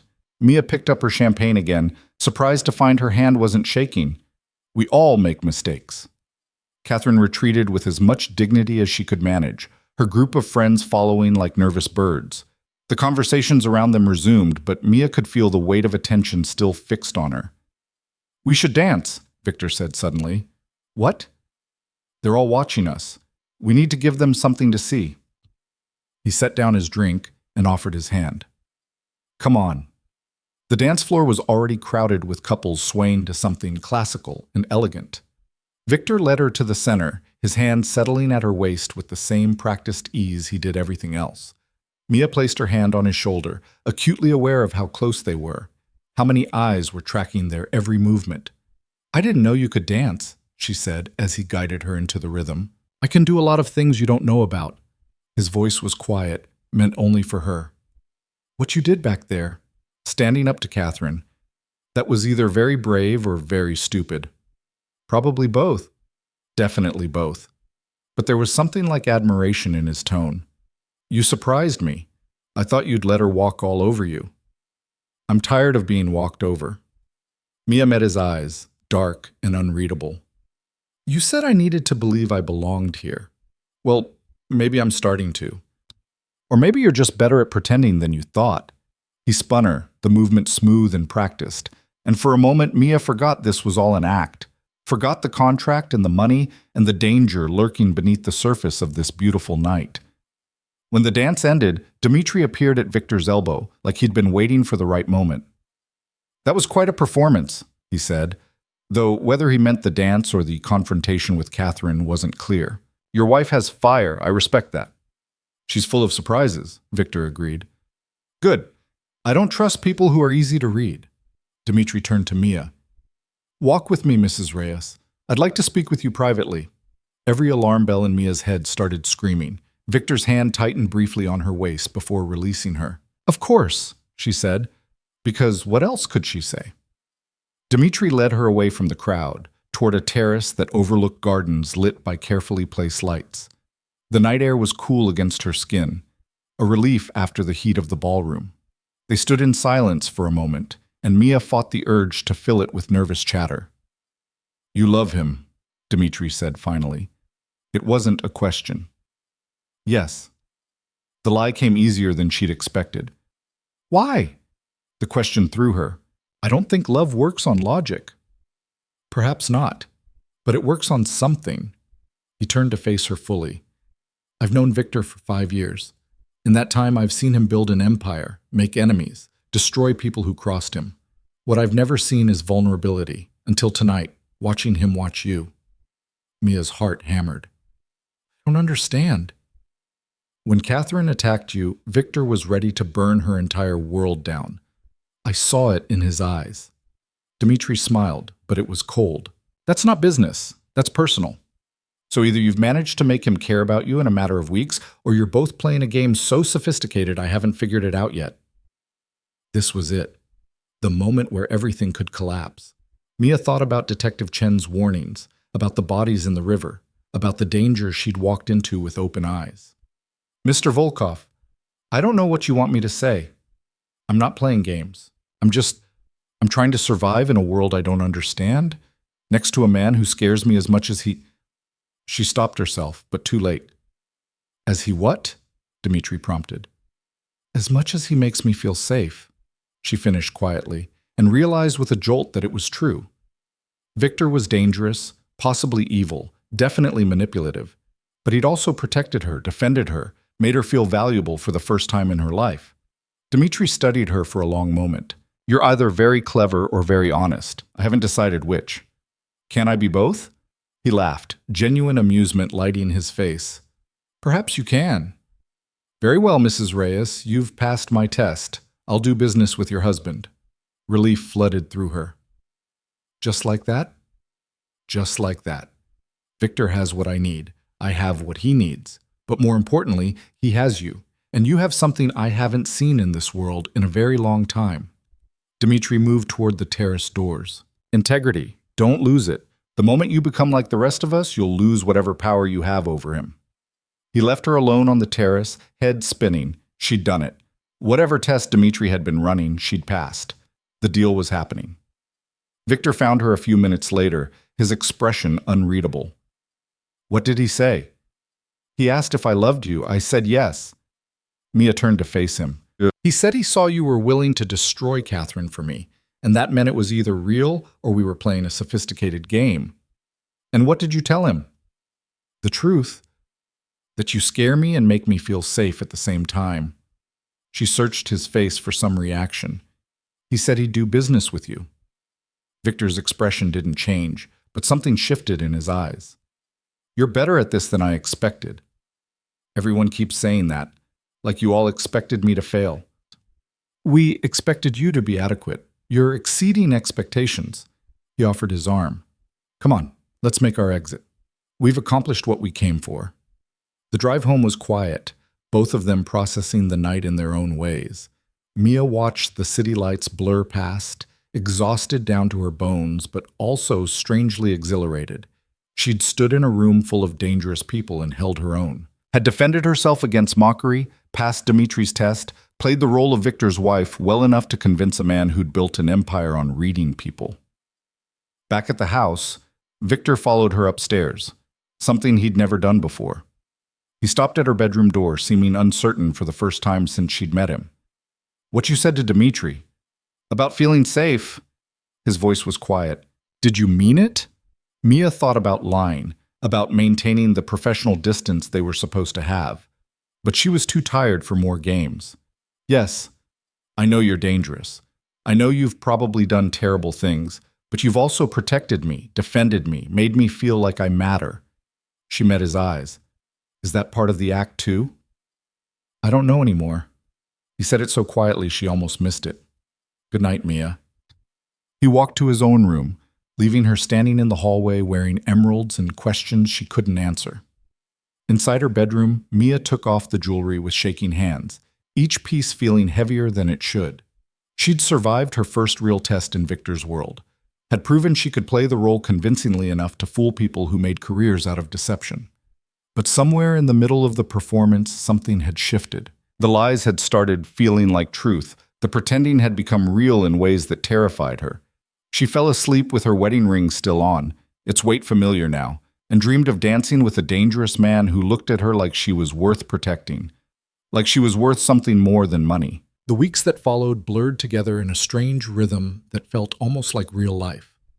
Mia woke in silk sheets, ate breakfast in a kitchen bigger than her old apartment, and spent her days learning to be someone she'd never imagined becoming. Victor was gone most mornings before she woke, handling business she didn't ask about, returning late with tension in his shoulders that only eased when he found her still awake. They fell into a routine that looked like marriage from the outside. Dinners together when his schedule allowed, conversations that started as briefings and ended as something more. He told her about deals with Dmitri, about shipping routes and territories, speaking to her like she was a partner instead of hired help. She told him about her childhood, about parents she barely remembered, and a life spent trying to be invisible. "Why invisible?" he asked one night over wine in his study, the question genuinely curious. Because being seen meant being noticed. Being noticed meant being vulnerable. She swirled the wine in her glass, watching the light catch in the dark liquid. When you're poor, when you're alone, the best survival strategy is to not exist loudly enough for anyone to hurt you. And now? Now I'm the opposite of invisible. She gestured at the house around them, at the ring on her finger. Everyone sees me. It's terrifying. You hide it well. He refilled her glass without asking. At the gala, you looked like you'd been doing this your whole life. I was faking. We're all faking something. His eyes met hers over the rim of his glass. The difference is, you're honest about it. Those moments, quiet and unguarded, made it harder to remember this was temporary. Made it easier to forget the contract sitting in his desk drawer, counting down the months until she could take her money and disappear. The danger came on a Tuesday. Mia was reading in the library when she heard raised voices from Victor's study. She'd learned to recognize the different tones of his business conversations, the smooth negotiations, the calculated threats, the cold finality of deals going bad. This was none of those. This was anger, raw and barely controlled. She set down her book and moved quietly toward the study, not quite eavesdropping, but not quite walking away either. Don't care what Kane thinks he has. He's bluffing. Victor's voice, sharp enough to cut. A response she couldn't hear, then Victor again. Then we move up the timeline. The shipment comes in Friday instead of next week. More conversation, muffled. Mia pressed closer to the door. If he tries anything, we handle it, permanently. The word hung in the air like a death sentence. Mia's blood went cold. She'd known intellectually that Victor was dangerous, that his world operated on violence, but hearing it stated so casually made it real in a way it hadn't been before. She backed away from the door and nearly collided with Margaret, who'd appeared silently behind her. "Mrs. Reyes," the older woman's voice was gentle but firm. "Perhaps you'd like some tea in the garden?" It wasn't a suggestion. Margaret led her outside to the terrace where they'd had breakfast that first morning, setting down a tray with practiced efficiency. "How much did you hear?" Margaret asked quietly. "Enough to know I should probably be more scared than I am. Mr. Reyes would never let anything happen to you." "That's not what I'm scared of." Mia wrapped her hands around the teacup, seeking warmth.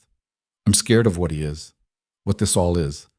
Margaret sat down across from her, something she'd never done before.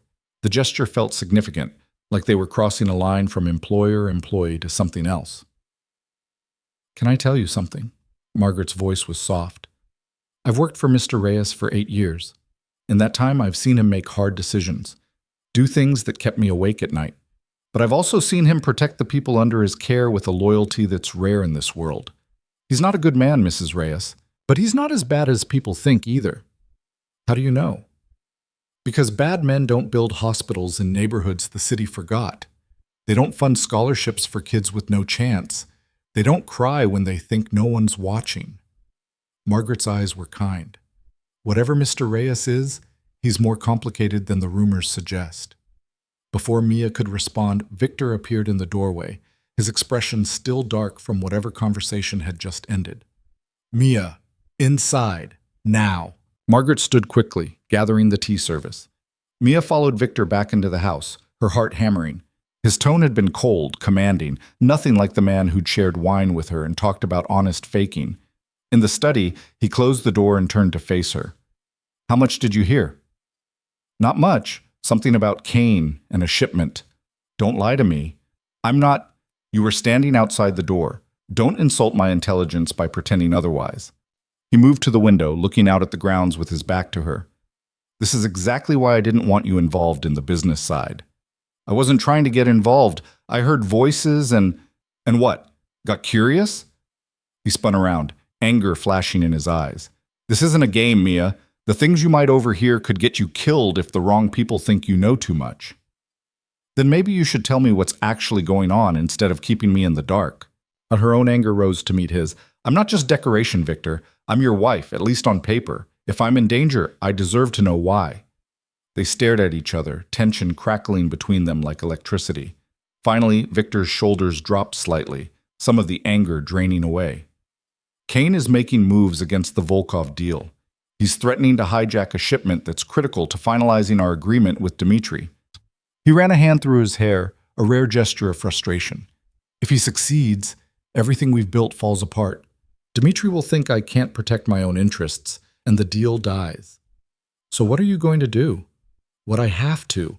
The words were heavy, final. And you're going to stay here, stay safe, and pretend you don't know anything about it. Victor, this isn't negotiable. He moved closer, and she could see the exhaustion beneath the anger. I can handle Cain. What I can't handle is worrying about whether you're safe while I'm dealing with him. So please, for once, just do what I ask. The please caught her off guard. Victor didn't ask. He commanded, controlled, demanded. Hearing that word from him felt like seeing behind a mask she hadn't realized he was wearing. Okay, she said quietly. I'll stay out of it. He nodded, some of the tension leaving his frame. Thank you. She left him there, surrounded by papers and phones and the weight of whatever violence was coming. In her room, Mia sat on the bed and tried not to think about Margaret's words. He's not a good man, but he's not as bad as people think. The problem was, she was starting to care which one he actually was. Friday came with unseasonable cold, the kind that made the house feel empty despite its size. Victor had left before dawn without saying goodbye. Just a note on the kitchen counter that said, "Stay inside, don't answer the door for anyone." Mia spent the morning restless, unable to focus on anything. She tried reading, tried watching television, tried anything to distract herself from imagining what Victor was doing and whether he'd come home. Around noon, her phone buzzed. A text from an unknown number. "We need to talk. Sarah Chen." Mia stared at the message, Detective Chen's warnings from weeks ago echoing in her head. She shouldn't respond, should delete it and pretend she never saw it. She typed back anyway. "How did you get this number?" "I'm a detective. Getting numbers is what I do. Meet me at the coffee shop on 5th and Main. 1 hour. Come alone." Every instinct screamed trap. But something else. Curiosity, fear, a desperate need to understand what was really happening, made her grab her coat. She left through the back entrance, avoiding the security cameras she'd learned to spot, and caught a cab 3 blocks away. The coffee shop was the same one where Chen had approached her before, and the detective was already there, sitting at the same table like no time had passed. "You came," Chen said as Mia sat down. "I wasn't sure you would." "I probably shouldn't have." "Probably not." Chen slid a folder across the table. "But I think you'll want to see this." Inside were more photos, but these were different from before. Not surveillance shots or crime scenes, these were personal. Photos of Victor from years ago, younger and harder, standing next to people Mia didn't recognize. And one photo that made her blood run cold. Victor with a young woman, both of them smiling in a way that looked genuine. The woman was beautiful, dark hair, bright eyes, the kind of face that made you want to know her story. "Who is that?" Mia's voice came out rough. "Anna Volkov, Dmitri's younger sister. She died 3 years ago." Chen tapped the photo. She and Victor were in love, planning to get married. Then she was killed in what the official report called a robbery gone wrong. Mia's world tilted. What does this have to do with anything? Everything. Victor's been playing a long game for 3 years. The business deal with Dmitri? That's not about shipping routes. That's about revenge. Chen pulled out more documents. We think Victor knows who killed Anna. We think that person is protected by someone in Dmitri's organization, someone high up enough that going after them directly would start a war Victor can't win. So he's getting close to Dmitri to, what, find the killer? To earn enough trust that when he presents evidence, Dmitri will believe him. Will help him destroy whoever took Anna from him. Chen's eyes were sharp. You're not just a wife, Mia. You're a weapon. A way to prove to Dmitri that Victor can be trusted, that he's stable enough to marry and build a legitimate life. Once he has what he needs, he won't need you anymore. The words hit like physical blows. Mia thought about the quiet dinners, the conversations, the way Victor looked at her sometimes like she was real instead of purchased. I don't believe you. Then you're a fool. Chen gathered the photos. Kane isn't just a business rival. He's the one who killed Anna. We can't prove it, but we know it. And today, right now, Victor is probably killing him. That's what this shipment thing is, a setup to get Kane alone and vulnerable. If you know all this, why aren't you stopping it? Because we want Kane dead too. He's responsible for at least a dozen murders we can't prosecute because witnesses disappear. Chen's smile was cold. The difference is, when Victor kills him, Victor goes down for it. We've got surveillance, we've got evidence, we've got everything we need to finally put Victor Reyes away for good. And me? What happens to me? That depends. You can walk away now, cooperate with us, testify to the marriage being a sham. We'll protect you, relocate you if necessary. Or you can stay loyal to a man who's been using you from the beginning and go to prison as an accessory when this all falls apart. Chen stood. You've got until Monday to decide. After that, we move whether you're with us or not. She left Mia alone with the photos and the terrible weight of choices that all felt wrong. The cab ride home felt like drowning. Mia clutched the folder Chen had left, unable to stop looking at the photo of Victor and Anna. The way he smiled in it was different from anything she'd seen. Open, genuine, happy. Like he'd been someone else before loss had carved him into something harder. Back at the house, she went straight to Victor's study. She knew she shouldn't, but she needed to know if Chen was lying or telling the truth. In the bottom drawer of his desk, hidden under business files, she found another photo album. More pictures of Victor and Anna. Pictures of a life that looked normal, happy, real. And tucked in the back, a newspaper clipping about her death. Aspiring photographer, killed in downtown robbery. Mia's hands shook as she read the article. Anna had been shot 3 times, her camera stolen, her wallet left behind. The kind of killing that made no sense unless it was meant to send a message. What are you doing? The voice from the doorway made her jump. Victor stood there, suit jacket torn, blood on his shirt. Not his own, she hoped. His expression colder than she'd ever seen it. I asked you a question. Detective Chen showed me photos of you and Anna. Mia held up the album. She said this whole thing, the marriage, the deal with Dmitri, it's all about revenge for her death. Victor went very still. She had no right to tell you that. So it's true. Parts of it. He moved into the room, closing the door behind him. Anna was Dmitri's sister. We were engaged. Someone killed her and made it look like a random crime. That part's true. And the rest? About me being a weapon? About Kane. Kane is dead. He said it flatly, emotionlessly. I killed him 2 hours ago in a warehouse on the docks. Made it look like a deal gone bad. But Chen probably has it on surveillance anyway. So yes, I'm probably going to prison for it. The casual admission hit Mia like a punch. You just killed someone. I killed the man who murdered the woman I loved, who shot her 3 times and laughed while she bled out, all because Dmitri's organization was encroaching on his territory. Victor's voice was dead, empty. I've been planning it for 3 years, built everything, the business, the connections, this marriage, to get close enough to make him pay.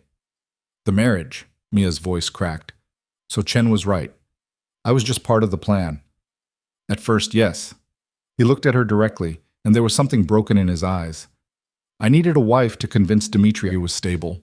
I chose you because you were honest, controllable, desperate enough to say yes.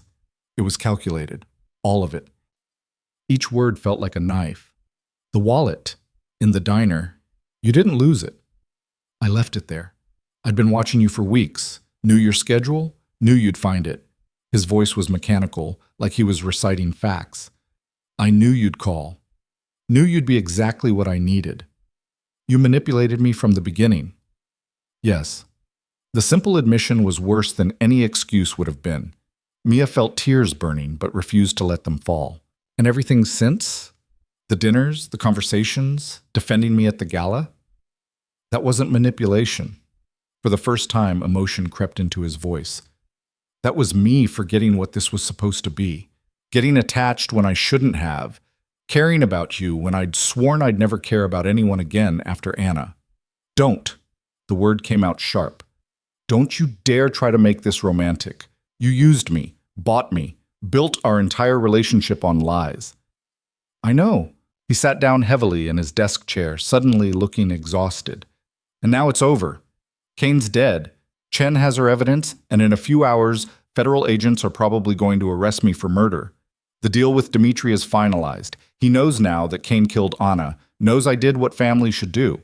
So my revenge is complete and my freedom is finished. What about me? You take the money from the contract and disappear. Change your name, move somewhere far from here. Build the life you were supposed to have before I destroyed it. He pulled out an envelope from his desk. There's $2 million in bearer bonds, untraceable, plus an extra $1 million for... He stopped, jaw tightening. For making you believe any of this was real. Mia stared at the envelope like it was a snake. You think money fixes this? No, but it's all I have to give you. He stood, moving toward the door. I need to clean up before they come. You should pack. Be ready to leave as soon as... I don't want your money. He turned back, surprise flickering across his face. What? I said I don't want it. Not like this. She threw the envelope back on his desk. You don't get to buy your way out of guilt, Victor. You don't get to tell me this was all manipulation and then pay me off like I'm just another transaction. Then what do you want? I want the truth, all of it. She moved closer, angry and hurt and desperate. Did any of it mean anything? Even one moment, one conversation, one look? Was any of it real? He stared at her for a long moment, something warring in his expression. Yes. Which parts? All of it. His voice broke slightly. Every part that wasn't supposed to matter. Every time I told myself to keep distance and couldn't. Every time you smiled or challenged me or looked at me like I was someone worth knowing instead of just someone to fear. That was real, Mia. And that's why I have to let you go before I destroy you the way I destroy everything I touch. Before she could respond, the sound of cars pulling up outside made them both freeze. Through the window, Mia saw black SUVs, federal agents spilling out with tactical gear and weapons drawn. They're here, Victor said quietly. You need to go, now, out the back, through the gardens. There's a gate that leads to the neighbor's property. Run and don't look back. What? No, Mia, please. He grabbed her shoulders, and his hands were shaking. Let me do this one thing right. Let me protect you from the consequences of my choices. Go. Heavy footsteps echoed from downstairs. Voices shouting, Federal agents, we have a warrant! Victor's hands cupped her face, and for one suspended moment time stopped. He looked at her like he was memorizing her features, burning them into memory. I'm sorry, he whispered. For all of it, but mostly for making you care. Then he kissed her, brief and desperate and completely different from their wedding kiss, and pushed her toward the back door. Go! Mia ran. Through the study's rear exit down the hallway, out into the gardens. Behind her, she heard the front door being breached, heard agents shouting commands, heard Victor's voice calm and cold as he surrendered. She made it to the back gate and stopped, hands on the wrought iron, lungs burning. She could keep running, could take the money, disappear, build a new life somewhere Victor's choices couldn't touch her. Or she could go back. It was insane. He'd manipulated her, used her, built their entire relationship on calculated lies. She should hate him, should want him to rot in prison for what he'd done to her, to Kane, to everyone he'd touched. But she thought about Margaret's words. He's not as bad as people think. Thought about Victor's face when he talked about Anna, about the hospitals and scholarships, about the way he'd defended her at the gala like she actually mattered. Thought about the broken look in his eyes when he'd said, "Let me do this one thing right." She turned around and walked back to the house. The foyer was full of federal agents, all of them pointing weapons at Victor, who knelt on the marble floor with his hands behind his head. Detective Chen stood to one side, satisfaction written across her face. "Mia Bennett," Chen said, seeing her in the doorway. "Smart choice, coming back. We'll need your statement about Reyes. My name is Mia Reyes." She walked further into the room, every eye tracking her movement. "And I'm not giving you a statement. I'm invoking spousal privilege." Chen's expression darkened. "You can't—" "Yes, I can. I'm his wife, legally married, which means I can't be compelled to testify against him, and anything I might have witnessed is protected." She moved to stand beside Victor, who was staring at her like she'd lost her mind. Maybe she had. "You're making a mistake," Chen said. "Probably. But it's my mistake to make." Mia looked down at Victor, still kneeling with agents surrounding him. "And I'm tired of other people making choices for me." They arrested him anyway, of course, hauled him out in handcuffs while reading rights he probably knew better than the agents reciting them. But before they put him in the car, he looked back at her one last time. "Why?" he mouthed. She didn't have an answer, not one that made sense. So she just watched as they drove him away, taking with them the man who'd bought her, used her, and somehow made her care anyway. The trial took 6 months to reach court. 6 months of lawyers and depositions and media coverage that turned Mia's life inside out. The shy waitress who'd married a criminal became headline news. Her photo plastered across papers with speculation about whether she'd known, whether she'd helped, whether she'd been a victim or an accomplice. Through it all, she refused to testify, refused to turn on Victor even when the prosecutor offered her immunity, even when her lawyer said she was destroying her own life to protect a man who'd manipulated her. "He manipulated me," she told her lawyer, "but he also saw me when I was invisible, protected me when I was scared, and loved someone enough to spend 3 years planning revenge for her death. That's not nothing." The evidence against Victor was overwhelming. Surveillance footage from the warehouse, ballistics matching the gun to Kane's murder, financial records connecting everything to Victor's long game of vengeance. But Dmitry Volkov surprised everyone by testifying for the defense. "Victor Reyes did what I would have done for my sister," he said from the stand, his voice carrying the weight of absolute certainty. "He honored her memory the way our world honors the dead, with justice when the law fails. Kane was a murderer who would never have faced trial. Someone had to stop him." The jury deliberated for 3 days. Mia sat in the courtroom gallery every day, watching Victor's impassive face as they discussed his fate. He never looked at her, never acknowledged her presence, but she could see the tension in his shoulders, the way his hands gripped the table.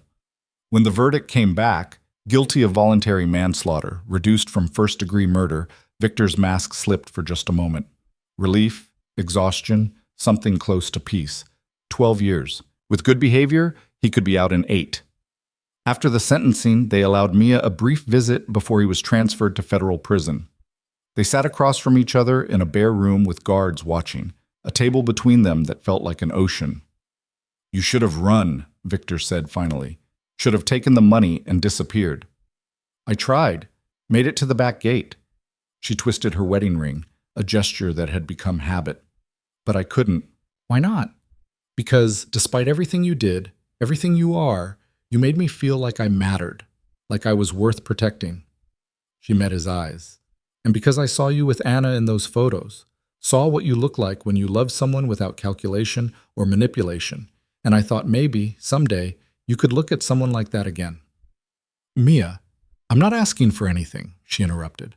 "I'm not delusional enough to think this is a love story, but I'm also not going to pretend the last few months didn't change me. You wanted me to stop being invisible? Mission accomplished. Now I have to figure out who I am when people are actually looking. What will you do? Finish my degree? Real this time, not the lie we told people. Maybe work with Margaret. She offered me a job managing the foundations you set up. Apparently someone needs to keep running the hospitals and scholarships while you're..." She gestured at the prison around them. "Here's..." Something that might have been a smile crossed his face. That sounds right. You helping people instead of just surviving. Yeah, well, you taught me that sometimes surviving isn't enough. She stood, knowing their time was almost up. I'll visit, if you want me to. You shouldn't waste your time on… Victor. She cut him off. Stop deciding what I should do. I'm visiting. Deal with it. He looked at her for a long moment, and she saw ghosts of conversations they'd had, dinners they'd shared, moments when the lies had felt like truth. Okay, he said quietly. I'll be here. 8 years later, on a Tuesday that felt like any other day, Mia waited outside federal prison gates in a car she'd bought with money from her actual job, wearing clothes she'd chosen herself, being exactly the person she'd built from the ashes of who she used to be. The gates opened. Victor walked out, older and harder, and somehow more human than he'd been when he went in.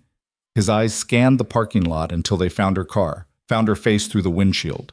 She got out, leaning against the hood, trying to look casual when her heart was hammering like it might break through her ribs. He walked to her slowly, like he was afraid she might disappear. Up close she could see the changes, more gray in his hair, lines around his eyes that hadn't been there before, something softer in his expression. You came, he said. I told you I would. 8 years ago. You didn't believe me. I've learned not to underestimate you. He looked at the car, at her, at the wedding ring she still wore despite everything. You kept it. It's mine. I earned it. She held up her hand, letting the diamond catch the light. Besides, returning it felt too much like giving up. On what? On figuring out if the man who bought me could become the man who chose me. She opened the passenger door. Get in. We have a lot to talk about. They drove in silence for a while, the city spreading out around them like possibility. Victor stared out the window like he was seeing the world for the first time. I don't deserve this, he said finally. You waiting. Visiting all those years, still being here now. Well, probably not. But I stopped doing things because I deserved them a long time ago. Started doing them because I wanted to. She glanced at him. Question is, what do you want? Real answer, no manipulation, no strategy. He was quiet for so long she thought he wouldn't answer. Then, quietly, a second chance. To do this right. To choose you instead of using you. That's a nice thought. But what does it actually mean? I don't know yet. His hand moved toward hers on the gear shift, then stopped, uncertain. I spent 8 years thinking about what I did to you. How I saw you in that diner and decided you were perfect, honest, desperate, controllable. How I engineered everything to make you fall into my trap. And how somewhere in the middle of using you, I forgot it was supposed to be fake. Mia pulled over, parking on a side street because this conversation required full attention. When did you forget? The night you stood up to Catherine, when you stopped apologizing for existing and started claiming space. His voice was rough. I saw you transform into someone powerful, and I realized I'd created something I hadn't planned for. A woman who could choose to leave me and survive just fine. Maybe even thrive. And that scared you. Terrified me. Because it meant my control was an illusion. You stayed because you wanted to, not because you had to. And that was more valuable than anything I could have bought or manipulated. He finally took her hand, his touch tentative. So yes, I want a second chance, but only if you want it too. Real choice this time. No money, no contracts, no revenge plots. Just me. Asking if you'd be willing to try this again without the lies. Mia looked at their joined hands, his scarred from 8 years of prison work, hers steady and strong. She thought about the girl in Sal's diner, about the woman who'd married a stranger for money, about all the versions of herself she'd been and buried and become. I visited you every month for 8 years, she said. Brought you books and news and stories about the foundations, told you about finishing my degree, about the community centers we opened, about every small victory and large disaster. You know why? Why? Because somewhere in the middle of your manipulation, I fell in love with the person you could have been if loss hadn't broken you, and I wanted to be there when you put yourself back together. She squeezed his hand. So yes, I'm willing to try, but on one condition. Anything. No more lies. Not little ones, not big ones, not ones designed to protect me. We do this honestly, or we don't do it at all. Deal. He raised her hand to his lips, the gesture achingly gentle. Thank you. For waiting. For seeing something in me worth saving. Don't thank me yet. I'm not easy anymore. You made sure of that. Good. Easy is boring. She laughed despite herself, despite everything, despite the absurdity of falling in love with the man who'd bought her like property and then spent 8 years in prison for murder. It wasn't a fairy tale. It wasn't even a particularly good love story. But it was theirs, messy and complicated and built on a foundation of lies that had somehow transformed into truth. They drove to the house where it had all started, now empty because Mia had been living in the city. She'd kept it maintained, kept it ready, some part of her always believing this day would come. Inside, everything was exactly as Victor had left it, frozen in time like a museum of their strange beginning. He moved through the room slowly, touching furniture, looking at photos, remembering. In the study, he found the contract they'd signed, still filed in his desk where he'd left it all those years ago. He pulled it out, looking at her signature, at the terms that had started everything. What do we do with this? He asked. Mia took it from him, scanning the pages of legalese that had bound them together. Burn it. We don't need it anymore. They went outside to the terrace where Dmitri had tested her, where she'd first realized she was stronger than she thought. Victor lit a match and held it to the contract, both of them watching as the paper caught and burned, flames consuming the words that had brought them together. As the last of it turned to ash, Victor pulled her close, his arms wrapping around her with the desperate certainty of someone who'd lost everything and found it again. I love you, he said into her hair. I should have said it years ago, should have admitted it before I destroyed everything. But I'm saying it now. I love you, Mia. Not the woman I tried to create, but the woman you became despite me. She turned in his arms, looking up at him. I love you too. Even though you're a criminal and a manipulator, and you killed a man. Those are significant character flaws. Yeah, well, nobody's perfect. She kissed him, and it was nothing like their wedding kiss or the desperate one before his arrest.